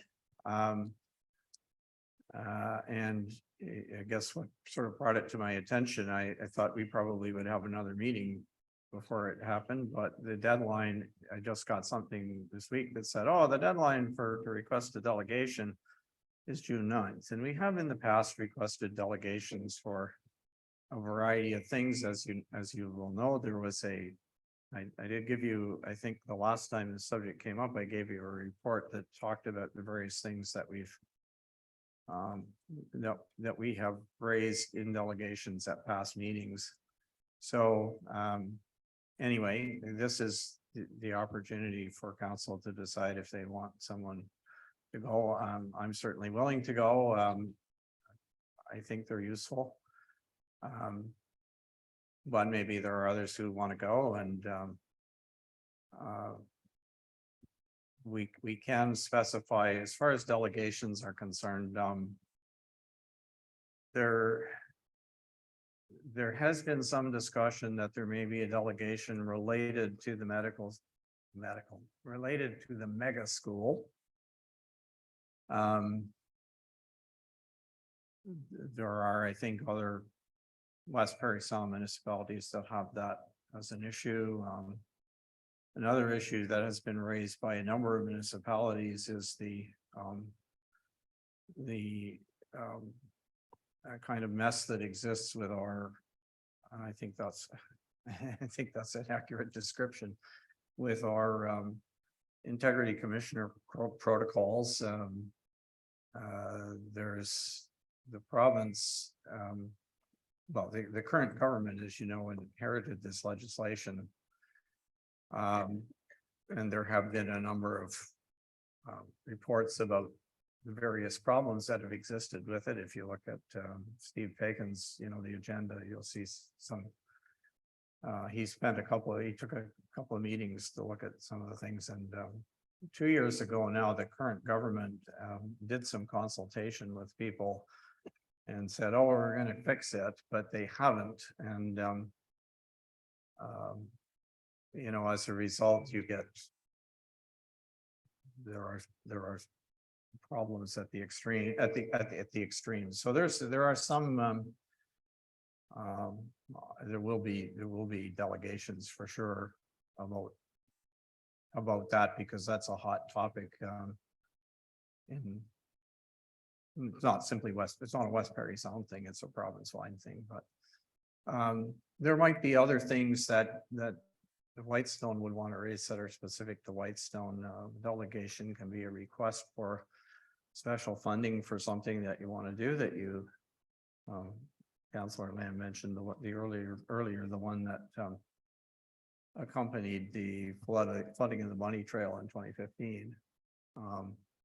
So there might be some opportunities for us to do things. We don't have to have the entire package of the delegation by the 9th, but you have to say who it is that you want to meet with, which government minister by the 9th, and you have to give them a sort of a 1-line description or 2-line description of what it is you want to talk about. So,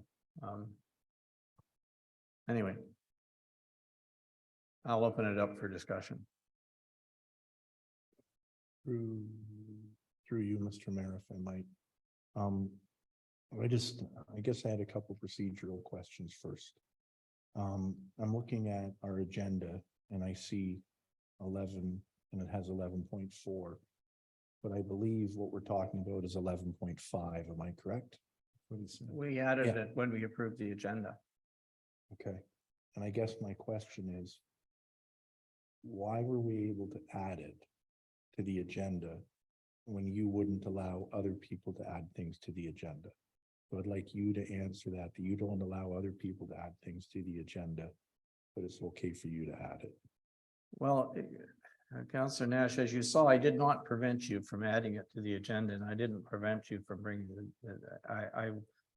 My frustration that I expressed was about the fact that it was a very, very lengthy discussion. And because it was introducing a bunch of things that you know, we went from, here's a progress report from staff that staff asked. We asked staff to do something. They came back and said, here, we're in the middle of doing it. Here's a progress report. And all of a sudden we say, no, we're going to write the rules for this.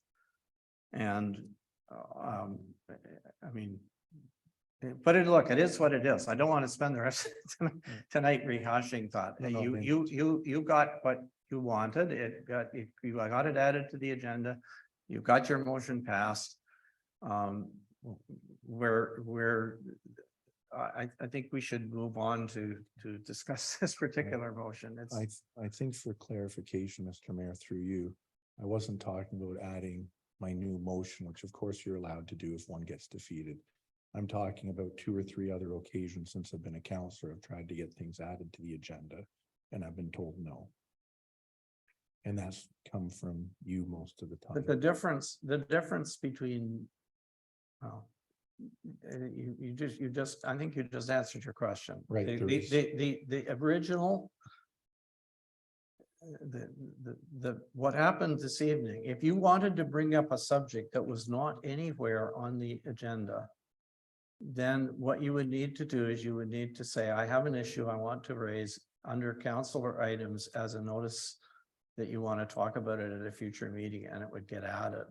If it was something that was not in any way related to stuff on the agenda, then you know, unless you can make a case that it's an emergency or that there's a time sensitivity to it. This happens quite often. Is this an emergency? If we want to have a delegation, we're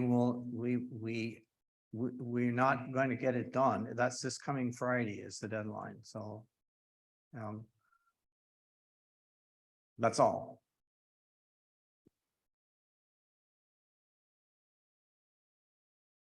I have no other questions. I made my Yeah. point. Councillor Bray. Yeah, I do think that we need to be thinking about delegations, for a good reason is I think one of the things is it helps to profile our municipality with ministers, and I think that's a good thing. I've known it to be important at the DSAB level. We did delegations at different times to different at different conferences where we had this opportunity. I think that in some ways, we need to be starting to think earlier about what kinds of things we want to delegate about, because I think that it's important to have our information and everything together. So I don't know if we can get together anything for the 9th for delegation to have in for the 9th of June. But I think that it's this is a fairly major conference where people get to meet a lot of ministry staff, as well as brief times with ministers, or you get to pass them in the hallway and you get to talk to them. And I think that it's a good thing for someone to go to this, because we really need to be able to have a presence. I know that certainly in the DSAB world that I was in for 28 years, it was the squeaky wheels that got a lot of the attention and a lot of the ability to work with the ministries to make things happen. So I think we need to be working towards this.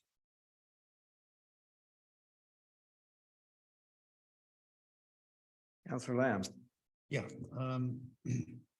215, when I delegated, it was to the Roma not to the, Yeah. not to the AMO, but I just wanted to clarify that.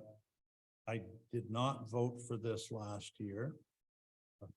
We started to attend a little bit, I think, virtually through COVID. I think the mayor, participated. We never, as far as I know, we never directly, Whitestone had any delegation here. Hear what Council Bray is saying. I will not be supporting that as I did last year. This is more, it's more, not entirely, but it's more a big city thing, not a rural. Our conference is the Roma conference. Our conference is the Phenom Council, where everybody, I unfortunately wasn't able to go, but went. The district association that we went to a few weeks ago, those are 3 levels, okay? The good roads are very much, our road superintendent. Those are 4 levels. I will not support a 5th level. It was in Ottawa last year, and I'll be voting against this. And that's my thought on it. We have no idea what we would delegate on, and we'd just be making it up. And my guess is we wouldn't get a delegation. We might get a delegation with Perry Sound and Seguin and other areas, but God knows what that would be on. But anyway, I will not be supporting this for anyone to go, let alone the mayor. And if we were going to have someone to go, I don't think the mayor should go every year. I think it should be some of the council. Thank you. Okay, anybody else? I suggest we call the question. Well, there isn't, well. Somebody needs to move it and second it, so if there's no.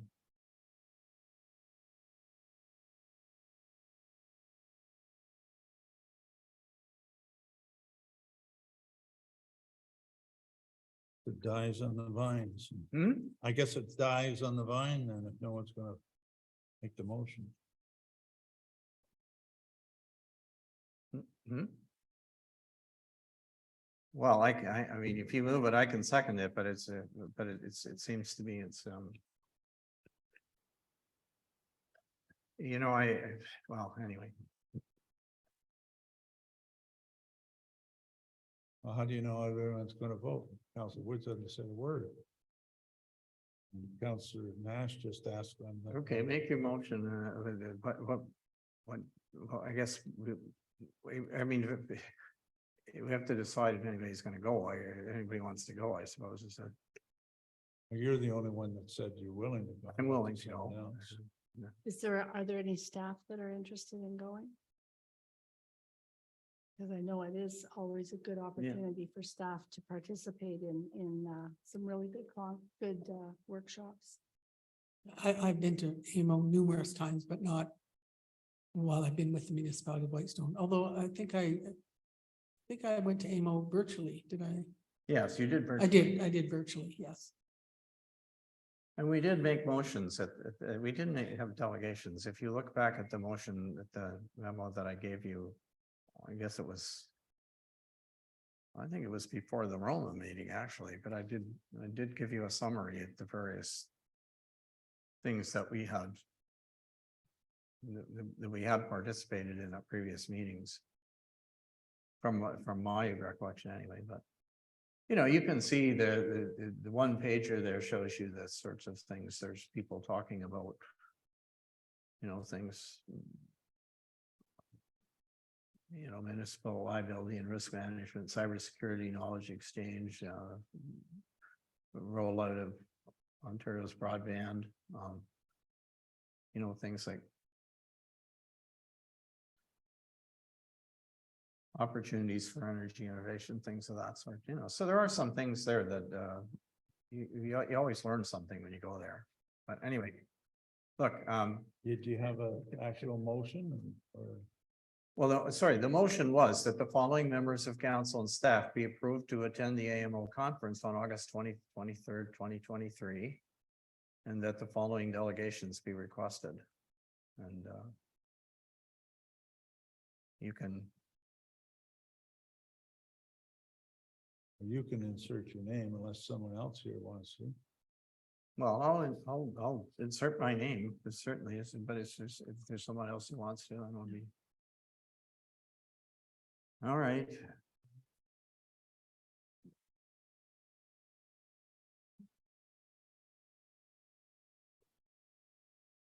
All right, is there a mover and seconder for this? Does our CAO wish to go? Honestly, I'd have to look at the agenda, which I haven't. And if it's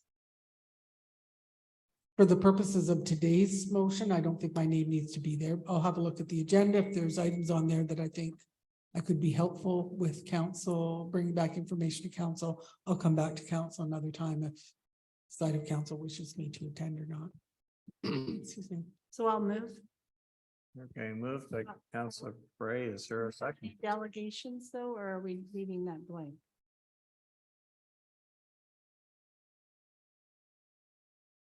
Well, unless you, I mean, if you come up with something good, but between now and Friday, it can be, I mean, We don't. I apologize for the shortness of that. I really do apologize for the shortness of the notice. I mentioned as I say, there's.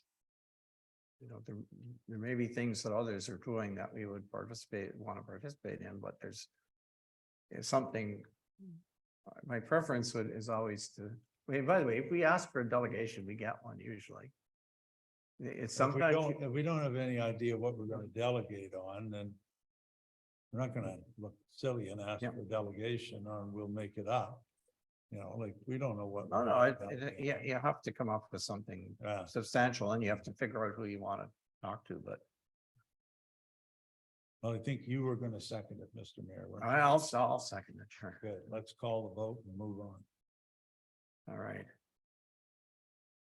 I guess we have a I recording. guess we're gonna have a recording vote now.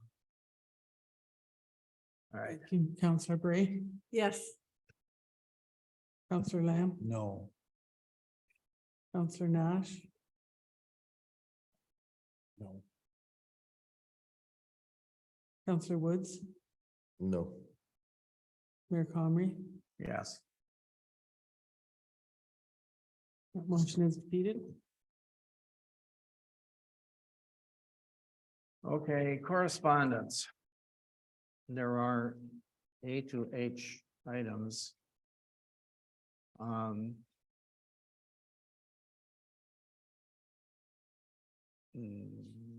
Any of these? Thank you, Nancy. Couple of them are thank you letters. Yep. There is a letter which you all saw regarding rental properties and I thought his right was on the call earlier, but she dropped off. Am I right? That is correct, Mr. Mayor. Oh, noted that she's. Anyway, whereas the Council of Municipality of Whitestone has reviewed the correspondence items as listed on page 6 of the June 6, 2023 council agenda. Now therefore be it resolved that council receive the correspondence items for information with the following extracted for further discussion and or action. Can I get a mover and seconder? Councillor Woods, seconded by who? Councillor Lamb. Okay, are there any of those that you wish to discuss? Hearing none, I will put none. Oh, can we call the question then? No, it doesn't need to be a recorded vote. Hopefully, all those in favor of receiving these items?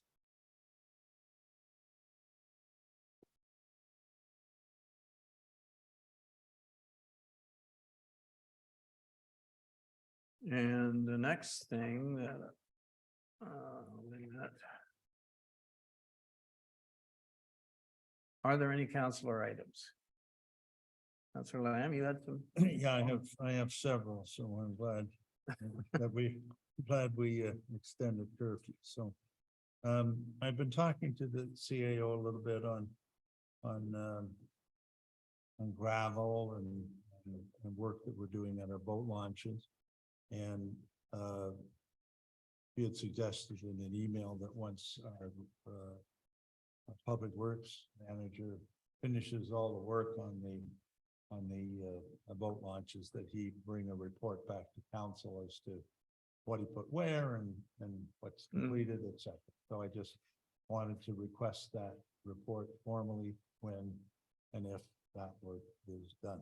So that's a quick one. Another quick one is I mentioned at the last meeting about a dunk tank for the August 1st weekend at the library for the book sale here on the Saturday and Sunday. And I don't know whether I'm pleased or not, but they have got approval for the dunk tank in the sense of insurance. It's covered by our insurance and et cetera. And also they booked the dunk tank. So stay tuned, I guess. Obviously, it's everyone's individual decision as to whether they want to spend time in the dunk tank for the library. So anyway, that's just for information. So thirdly, Belvedere Heights came to us months ago, and we had a closed meeting. They went to Keller. They were coming back to us the next month. I heard they were coming, I thought they said in June. Now we're into June. Are they coming to the next meeting? Yes, Councillor, through you, Mr. Mayor. Yes, they're scheduled for the 20th. Okay. Yes. Can they get whatever information they're going to give us on life leases and other things, you know, to us a little bit before the Thursday night when we get the agenda? I would appreciate it, or their presentation or their remarks or something, if they could, please. I think that's an important discussion that council wants to have. So I'm pleased tonight that we got a long way on the strategic plan. I really think that, again, the next major, in my opinion, major initiative that we have to address is the procedural bar, which came to us in very early in our term and has been sitting in limbo for some months now. I don't know how many, 2 or 3, but I really think we need to move on and finish off the procedural bylaw and tick that one off the list. And hopefully we can get that whenever it is, hopefully next month. Well, I don't expect it by the next meeting in June, but hopefully meeting in July. So I think it's a very important initiative. So the next thing is I did get myself involved a little bit in a bit of what I'm going to call a controversy at the nurses station. There's a blog written that people may or may not have seen and read, and it was put in papers like the North Arrow and others. And it was about the nurses station. And I don't want to paraphrase, but in essence, it was saying, if you're a local person, you got to go into Perry Sound. If you have a doctor, you can't use the nurse's station, but if you're a seasonal person, you can, because your doctor's in Toronto or wherever. And that your doctor is going to get dinged if you come to this nurse's station, because they all get an allotment on their roster. So for another, and don't quote these figures, but if I'm in Burlington and I'm on my doctor's roster, he gets $100 a year. If I go to a walk-in clinic, that $100, he's dinging back, whatever, $10, right? Until I go to enough off-site that he doesn't get any. Right? And that was put in as to reasons why people were being pushed off to Perry Sound, et cetera. So, and then of course, what happens, of course, on Facebook is there becomes 48 comments, right, from there, and it gets off in the left, right, center, and accurate and inaccurate. And of course, we're starting the nurse's station. We have a big celebration, and it gets sort of somewhat hard. And if what was written is true, then we as a council ought to be very concerned. But I got a hold of Teresa at the nurse's station, asked them, and they were already in the process of doing this. But I asked them to put a communication out as to the facts from their standpoint, because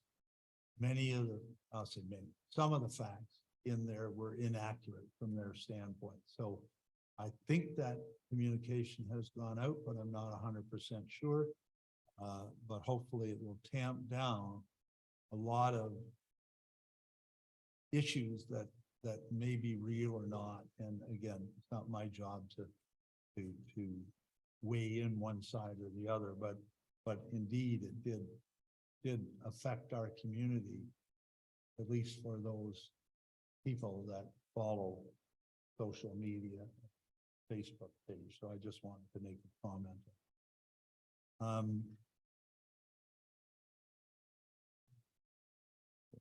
The other one is, and I wanted to thank the mayor for in the last letter to constituents to thank me for doing a couple of meetings during his temporary absence, and I appreciate that. I brought this up before, and I think it's been adhered to, but I think we've respectfully kind of forgotten a bit.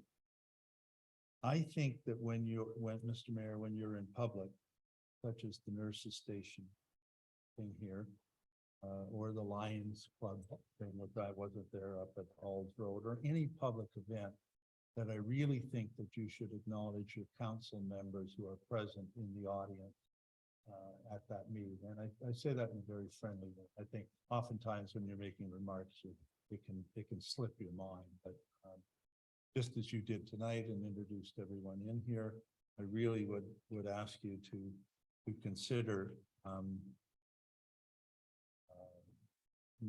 just acknowledging your members of council, when you're in a public setting. Thank you. The last one, last but not least, is, as some of you may know, I'm the chairman of the Perry Sound Planning Board. At the last planning board meeting, we did talk about succession planning for John Jackson. And basically, what was decided is that Patrick Christie would take over somewhat like Glenn Roberts passed.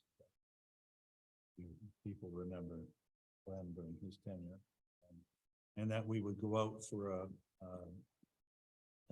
request for proposal to some planning services to see the unusual cases that would require more rigor and John Jackson's type of expertise. So that is occurring. At the same time, Carling, the two reps from Carling put us on notice that Carling wishes to withdraw from the planning board, and will be coming back in a letter to the planning board asking for support of that motion. So I'm not going to get ahead of any decision that the planning board will make with respect to that. But the history is that according to John Jackson, is that when Perry Sound asked to get out at some point in and around that same time, and it took 3 or 4 years for Perry Sound to get out, Carling asked for the same thing and they were denied. John came up with some pretty strong reasoning as to how this all works and thought in the end that they would be unsuccessful. But I wanted to at least tell people that. I know the mayor has expressed the interest in the past for us to withdraw ourselves from the planning board. So, you know, if that is his intention, I would ask you to, you know, bring that forward sooner than later if you can, rush it, so that we can debate it as a council here, because obviously we're going out for planning services. I would think the request for proposal from our standpoint is pretty imminent. I don't think we should stop that. This council needs to debate and decide whether we are going to withdraw from the planning board and do it ourselves. Of course, Carling has their own planner, being Ryan Snowball, who they got off John, who was supposed to be the heir apparent, right? So anyway, enough said on that. I just wanted to let you know that that's what's happening. And we also went through 11 or 12 cases. I think it was 11 or 12 cases in less than an hour and a half was done. So we giddy up and went and got them all done. There weren't many questions. Anyway, that's all my public things. Thank you very much. Okay, thank you. Councilor Woods. Thanks, Mr. Mayor. I took the opportunity on the long weekend and I went and drove around and took a look at some of our boat launches just to see how well they were being used. I went and checked Gooseneck, so I was out at my dad's place. A couple people parked there.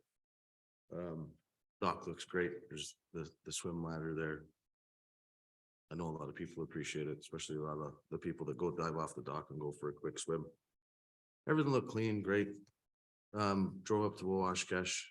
I was really surprised at how well, I mean, everybody could do a little bit better, but it looked very organized, all the parking. I mean, there was a lot of vehicles there on the Saturday afternoon for sure, but it looked really well organized and people seemed to be really following some of the rules that we've put in place. Then I went and checked Farley's. I went to Lake LaBrache. I did a tour and got as many in as I could in a day. But the one thing that I noticed, and I have brought this up before, was the no camping signs on the lakes. But there's nothing at Farley's. There was nothing on LaBrache, but there's a no camping sign at Gooseneck in the parking area. And one right at the dock, pretty much at Indian Narrows on Wawashkesh. Why are these signs still there? They should not be there. I agree totally if we want to put up a sign that says no parking or no overnight camping in the parking areas. I get that. But the way these signs are placed, and I don't know who placed them, but I would be more than willing to go take them down. It gives people the idea that you're not allowed to camp on these lakes. And to me, that's ludicrous. There is an abundance of crown land on any of these lakes. Right? It shouldn't happen. I mean, signage, absolutely. Telling people we don't want them to camp here in the park, absolutely. I get it, no problem. But we can't give people the idea that they're not allowed to use the lakes. The lakes are nobody's. They're everyone in Canada's and there for everybody to use. Crown land is there for everybody to use. Obviously, we want people to respect the lands, but we don't want to tell people they're not allowed to. I don't anyways. I don't think it's right. I know a group from Perry Sound that want to come out to Whitestone. They want to go camping. It's the Boy Scouts. And I'm personally going to take them out and show them places on the maps where it's crown land and you should go camping. Because every kid should have that opportunity to enjoy the outdoors. That's the only way that we're gonna get to keep these things, is if we encourage the younger generation to experience it and then get them to look after it. And some of the signage that we have at Wawashkesh, I think needs updated. Ones that says you have to call Wawashkesh to get a permit for parking, because I thought we changed all that. Or that your permit has to be displayed. Because I don't think we're doing that anymore, as far as I know. I just, to me, especially now, you know, the good weather's coming, those types of signs need to be taken down. They really do. We shouldn't be telling people they're not allowed to come to the lakes. They're not allowed to do this. We should be telling them that when they get here, yeah, you can't do this over in this area. We have a bylaw that covers this. You know, we would like you to respect the land, get a fire permit, do things the way that we should all be promoting. But and it doesn't look like we placed the signs. It looks like somebody else has placed these signs, because to me, that does not look like a professional sign. At least there's a little picture of a tent and it says no camping in a parking area. There's no need for it. And I would like to see them removed. And that's the only thing that I have to say. Other than that, thank you. Okay, well, hey, I guess I need to respond to that. First of all, I mean, you're absolutely right. There's no intention to tell people that they can't camp on the lake. There are actually campsites down the Magneto River. And you know, and there are various places where people can camp, and they do camp. And some of the there are a number of camps that bring kids in canoes and so on and use that as a launch point to go to various lakes around the areas. So the purpose of the no camping sign is to tell people that they can't camp in the parking areas that are right adjacent to the landing, because that's what happens. People pull in a little tent trailer thing and they put it up and they camp there. And we had somebody there for a week or so last year before they finally got them out of there, but you know. And if you don't put up a sign, of course, then the people complain. They say, well, the guy can't camping there right in taking up a parking spot that's intended for people to launch boats, right? And bylaw officer comes and so, well, who says I can't park? Where does it say I can't camp here, right? So that's what the sign's there for. The other signs that you're talking about are signs that were there from the days when the parking area, when the Cottagers Association looked after that parking area on their own. They paid everything for it. The municipality had no involvement in it at all. I explained this all to you guys. And so they put up signs saying, and it was voluntary, but the sign said, please get a permit, because that's where they got revenue that they used to build the original upper parking area. That they paid for that. We didn't. So the plan was that those signs would come down and be changed. And I actually thought that maybe our staff would, I don't know, they were planning to do some work in there this past week. I don't know if they did or not, but anyway, I'm sure those signs will come down eventually. But what was supposed to be there was signs that I alluded to earlier tonight, which are ones that say this area is for parking with a vehicle with a trailer. This area is for parking with a vehicle and not a trailer. And this area is for parking with trailers. And those signs you will find are still there too, right? Some of them got knocked over in the wintertime, but they needed to be put packed up, but they're still. I mean, as of the moment, that's what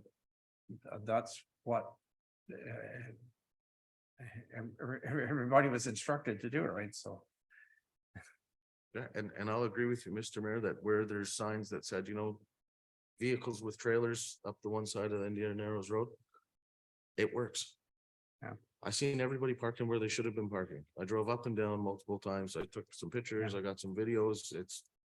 I seen everybody doing their part to try and keep things as organized as possible on the long weekend. I thought it was great. Just the no camping signs, they annoy me very much. Okay, well, thank you. I mean, I'd be the first person to say there's been a high level of compliance, and the Cottagers Association folks will tell you the same thing. There's. People generally, if they know what they're supposed to do, and and they can make better, the whole argument is they make better use of the space that's there, because there's. Wait till July 1st. And you'll see it'll probably be full. I guess, anyway, all right, so. Are there other council comments? That's right. Counselor Nash. I have a number of them because I've been putting some of them aside. But I guess I'll start off with one which Counselor Woods just spoke to. And there might be an update on one. I had actually earlier this week, maybe it was last week, I guess it was last week, had some communications with the CAO about the sign at Lake Washkash, because I'd noticed it. And the sign had said parking permit must be displayed. To obtain parking permit, please visit www.lakewashkash.ca. And I know, since we passed our resolution several months ago, you would have thought it would have been taken down, but I know the CAO was looking into it with staff, so I don't know if there is any update yet. It might answer everybody's question on it. Yeah, any reference or most references to paid parking and parking passes has been whited out. I've seen a picture. I don't think it's pretty. Temporary. But so, I don't know if they used white duct tape or something. But so there's no misunderstanding. They ran out, and so there was one sign that still said that just mentioned www.walk. So anyway, they're fixing that. The confusion came because your email was two-part, remove the no camping, and I didn't give that direction to Dave about the no camping simply because those signs are everywhere, and they're different signs, and they were there when we showed up. So there was, I didn't know if council had approved it or if it was a discussion, and we know that people have camped in parking areas. So I thought it better, and I assumed it would come up at this meeting. I think staff need a clear direction. If you want all signs removed that say no camping, we can do that. But there are various and different types of signs, and not everything is a bylaw, but if that's council's preference, then that can all be removed. I just wasn't sure where we wanted to go with this. And we have a sign down here at the waterfront with some rules. They're not in a bylaw, but we don't want glass in the beach, and no smoking and vaping, and actually that is a legislation. But anyway, the question of, because there are so many different types of signs that say no camping, the assumption was that they were put up for a very specific reason, and then it just gets expanded. So if throughout the municipality you want all signs removed that say no camping, then that should be a council direction, and then we can make it happen. When you just put no camping. In landing area, yeah, no, yeah, I think that's what you want. So the signs need to be adjusted And, accordingly. and No camping in this parking lot. Well, Yeah. sometimes the no camping, as Councillor Nash knows, is part of a larger sign. So we'll have to do a little bit of and it's sign work. usually no overnight camping, which is what they're really. Yeah. I mean, if somebody comes and there's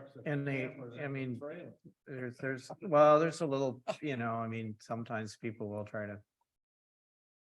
Just put up something while they have a little picnic for a short period of time or something, but it's what you don't want is you don't want people to come in at night and then there's no, and then it interferes with the operation of the landing is the reason. It's not to rain on people's parade. It's just, anyway. So just for clarity, so we want signs that say, because they should be the same throughout the municipality, and they're not, for various reasons. So the signs should say no camping in the parking area. Is that no overnight camping in the parking on the landing? No.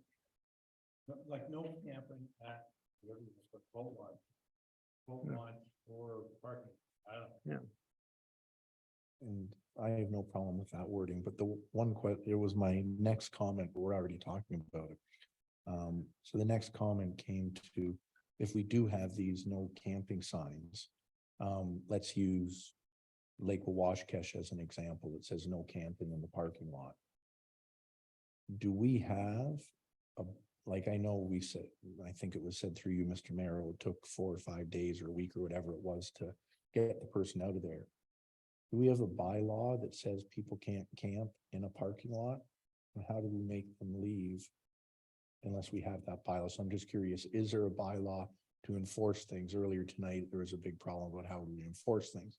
So if we have a sign, do we have a bylaw that says you can't do it? And then the second part to that is, if it's an M&R landing and we only have a land use permit and you're on Crown land, are you allowed to say you can't camp on the Crown land? And I'm guessing the answer to that is really, no, you are allowed to camp. So I think we really should check. No, I don't think so. I think. Well- I think we can tell them they can't camp on a land use thing. I recollect that the M&R came and put up a sign for the municipality at a location where people were camping, Yes. but they had the authority to put up the sign and to enforce it where we didn't. Yeah. And I don't recall which landing that was. So that would make sense. I think we can't put up the no camping sign. M&R can if it's M&R land. Well, it's a little more complicated than that. First of all, the signs that you would see at some of the various landings, you'll see one, I think there's one at Boulder, I think there's one at Beach Road, I think there's one in a few places. The one that used to be at Washkesh, and maybe it's still there in the same place, I don't remember, the one that you're complaining about. Those were put there by the M&R. What Michelle says is correct. They put them there originally because it was Crown land. And they, and they wanted, so they were, I'm sure it was done at the request of us or of somebody, whoever had the land use permit. But we did get a legal opinion that said we can enforce our own bylaws on Crown land, to the extent that they're not inconsistent with the intent of the Public Lands Act. And that M&R certainly agrees with that. The M&R said, go right ahead, you pass bylaws and whatever. However, there have been some issues around that, and I had a conversation with somebody in M&R who said, well, if the municipality wants to, sort of have clear title to the land instead of using a land use permit, the standard terms of conditions are of a land use permit, if they're not overridden, are that you can't stop the public from using their public lands, so you can't stop the public from using them. And so they said what you should have is a Crown land lease, and actually, as it turns out, for purposes of our landings, it wouldn't cost us any more to do that, so we can, or not significantly more than the land use permit does. So that's probably the way to go, because then the municipality is registered on title as having leased the land. But interestingly, there is an amendment out for comment, and it ends at the end of June, I think. And if you look in the registry of regulation amendments, and the regulation says the proposed amendment to the regulation says that something to the effect that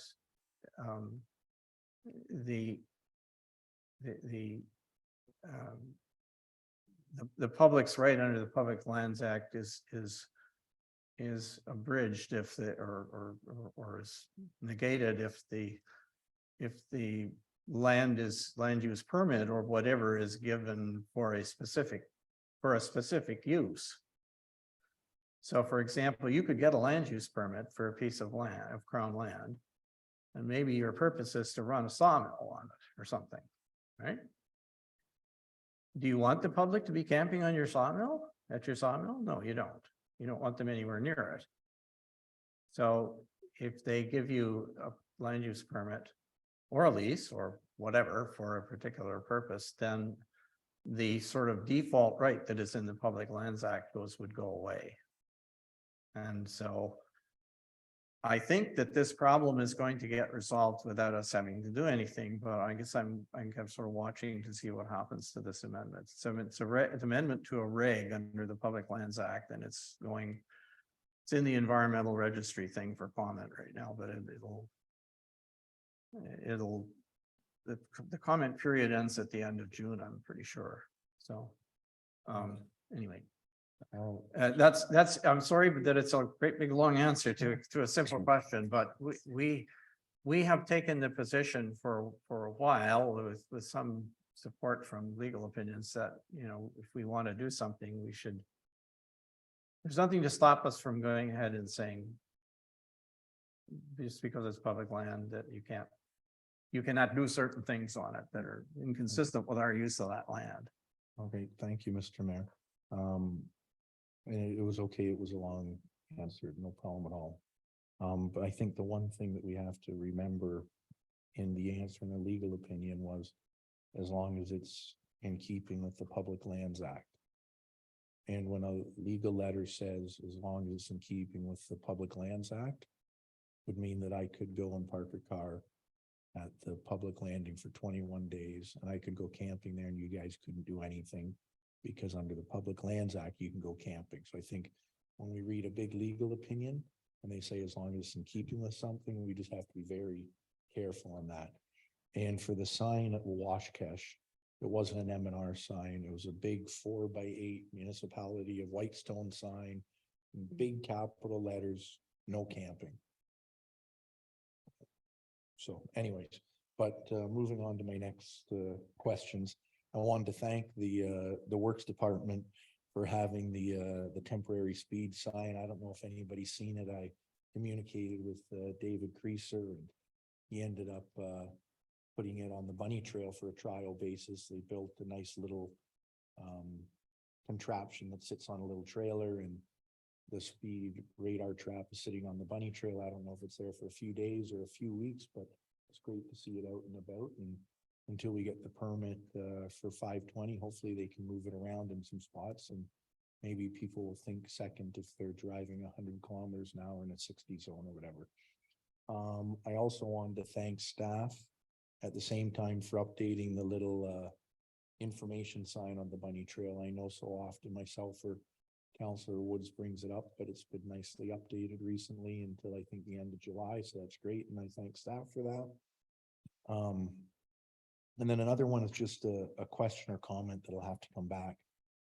In regards to the Bunny Trail Slurry Seal Award, I was wondering if staff has looked into speaking to the logging operation to see when their heavy movements will be, just so if we're spending, I'm rounding, but a couple $100,000 on improvements that we're doing it at times that hopefully the logging won't be high. You know, they're in there doing a lot of logging right now, or hauling. And I understand they're going to be there for all next winter and into next year. So about 18 more months a year. So I just really hope, I mentioned it the other time, but I really hope staff speaks to them and we do it so our road won't fall apart after. And then I guess I have two last ones, which are kind of big. So I guess the first one is, and it's too bad the fire chief, I guess, went on a call, but I guess I'm wondering, I know the fire truck tender closed a month ago or something like that. I'm rounding. And it was, I know because I spoke to the fire chief, it closed. I don't want to say much more than I know it closed, but I don't understand why it was taken off the agenda and why it couldn't have been talked about at the meeting it was taken off of, or why it wasn't put on tonight's agenda. even if it was for a discussion point for us to say yes or no, or this is where we want it to go. It's a really big expense. I think it's important. Look at all the forest fires that are going around now. And I guess I just really want to know, and I guess it's a question if you'd like to answer it, Mr. Mayor, but I understand that you'd removed it from the agenda. So I guess I just want to know why it was removed and why it hasn't been put back on for all of council to hear about the fire truck tender all at the same time as it should be. Okay, well, I didn't remove it from the agenda. It wasn't. What is going on is the fire chief is preparing some information for council to discuss, and that hasn't. He hasn't finished doing that. I'm trying to help him a little bit with it because I'm trying to not simply have a discussion in council where everybody just asks a bunch of questions and go away. That we kind of know what the questions are. We have to get some answers to it in terms of what possibilities exist to deal with this and what the options are to go forward. But it should be, to be honest, I was hoping that it might get done by tonight. It might be ready for tonight, but it wasn't. So, Okay, thank you. But you know, it's again, it will be to council's, well, it will be to council, I'm sure, at the next meeting. He's certainly anxious to move ahead with something. It's just, we've got to, we got to get some basic background information to answer questions that I know that you're going to have. So am I, and I don't want to get into debate too much, but am I right or wrong that the fire chief wrote a report and he'd asked for it, or he was expecting it to be on a council meeting a month ago, and nobody removed it, but it just miraculously didn't make its way on it? Because the way I'm being told is it was removed from the agenda. So I'm missing some communications here. I know there was a report written. I know it was supposed to be on the agenda and it wasn't. Maybe I could help out. I wouldn't characterize it as a report. It was a one-page, very short memo. And I brought that to the mayor's attention because there are times when because the fire chief, even though my job description says he reports to me, he does report to council, so he works with George. I wanted to share that memo with the mayor. And part of the reason is that when our public manager, for instance, did a report on an excavator, which was an expensive piece of equipment. The fire truck is 3 times more expensive. There were 2 very robust reports, which had a lot of context, a lot of background, a lot of information, and a lot of, as the mayor said, questions answered. My sense is that it never did get on the agenda because of it really wasn't a report. It was simply a memo, and there's certainly, from my perspective, a lot more information that not only council deserves to get on such an expensive piece of equipment, but the public would certainly want to know, what are the, as the mayor said, what are the options? So I was part of that process, and I stand behind my helping out with this. I have no opinion either way on how council is going to decide, but I do look at the agenda, and I think it's very important that if you're going to try and make a decision on such a very, very expensive piece of equipment, council and the public deserve a lot more information. Perfect. I totally agree with what you've just said, just with one exception. The fire chief reports to council. He doesn't report to you, Mr. Mayor. So when the fire chief is bringing stuff back, it should come to all of us. Just a big, I don't know the comment, just making comment. yeah, I don't hear your expect- comment, but I don't agree with it. So I'm sorry. It's your, Fire I chief am trying to reports avoid to us being here till midnight. Every And it- single yeah. solitary meeting, regardless of when in the day we start it. So Yeah, so I look, have, I'm trying to make productive use of everybody's time, and I wish you would just respect that. I'm not trying to prevent anybody from doing anything. I'm just trying to get it so that we can. So that we can proceed efficiently with things and have the information that we need so we can make decisions. And that is part of my job, and it's not something that everybody on council can do, you know, it's some. That's why you have a mayor instead of just 5 councilors, so. Anyway, thank you for that. Is there anything else? Because we're Yeah, I really have- we're way past our allotted time. I have 2 more comments, but I'm really glad that we elected not to do a 30-minute curfew or a 60-minute curfew, and I created a havoc because we're about an hour and a half into it now. But we're So- past, yeah, that's what I'm saying. We're But past it, so. we don't have a Please, deadline. please finish up. We don't have a we- deadline, Mr. Mayor. But again, anyways, I didn't expect a comment back at the end, but again, the mayor, chief executive officer is not the same as a company. You're just the same as all of us other counselors here. I know you think you sit on. a pedestal. Sorry, but I'm gonna cut you off. That is not correct, and this is not the time for us to have a Okay. discussion. But I'm allowed to say my piece. But anyways, my final part here is, I'm just wondering, and maybe it's something staff can come back with, because I don't think there'll be an answer tonight. So if staff could prepare a report, and bring it back to council, that would be fantastic. And what it is I've been looking at the expenses. I look at them in detail, as everybody knows. I ask a lot of questions on them. And I know we have, a consultant helping out the treasurer. And I've never seen a consultant's invoice for the treasury role, for the assistant. So I would ask if staff could bring back a report that outlines what that contract is with, how much it is an hour, where those accounts are getting approved by, because I can't see anything on any expense account ever for any of the consultant fees for the people that are helping the treasurer. So I'm not expecting an answer tonight, but if it could be brought back, maybe. I could tell you very quickly, it runs through payroll.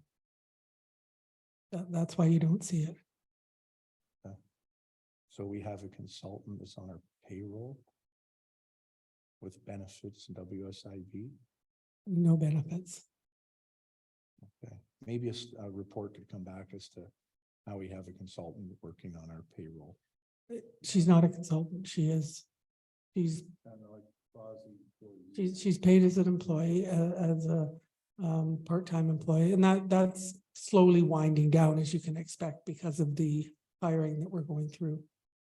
But actually, person got a 5-year award, I think, last year, didn't he? Yeah, she did. Yeah. Yeah, so. Yeah. That answers the payroll question. Okay, that was. We that's all I- use the resources that we have at our disposal when we are short of staff for things, and we're short of staff, you know, that's. Everybody knows aware of that, so.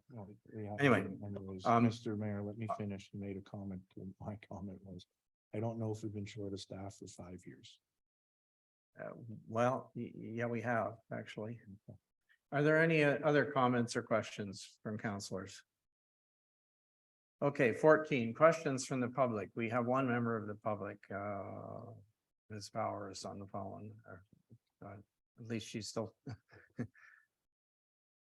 she's still showing on Zoom, but I don't know if there are any.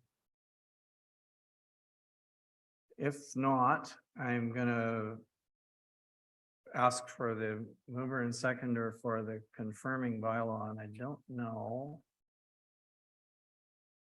what happened to it.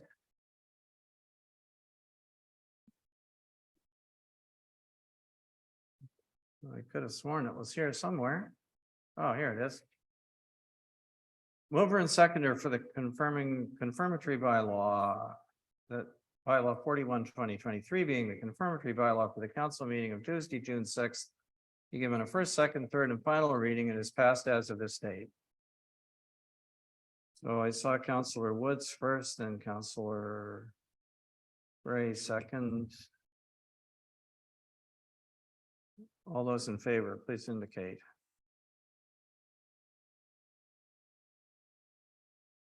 Adjournment.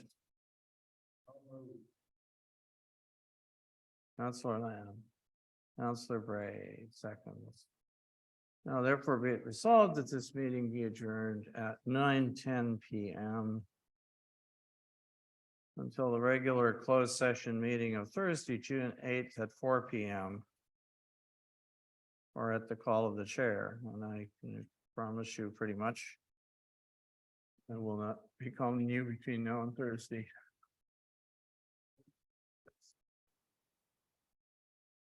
Today's the 6th.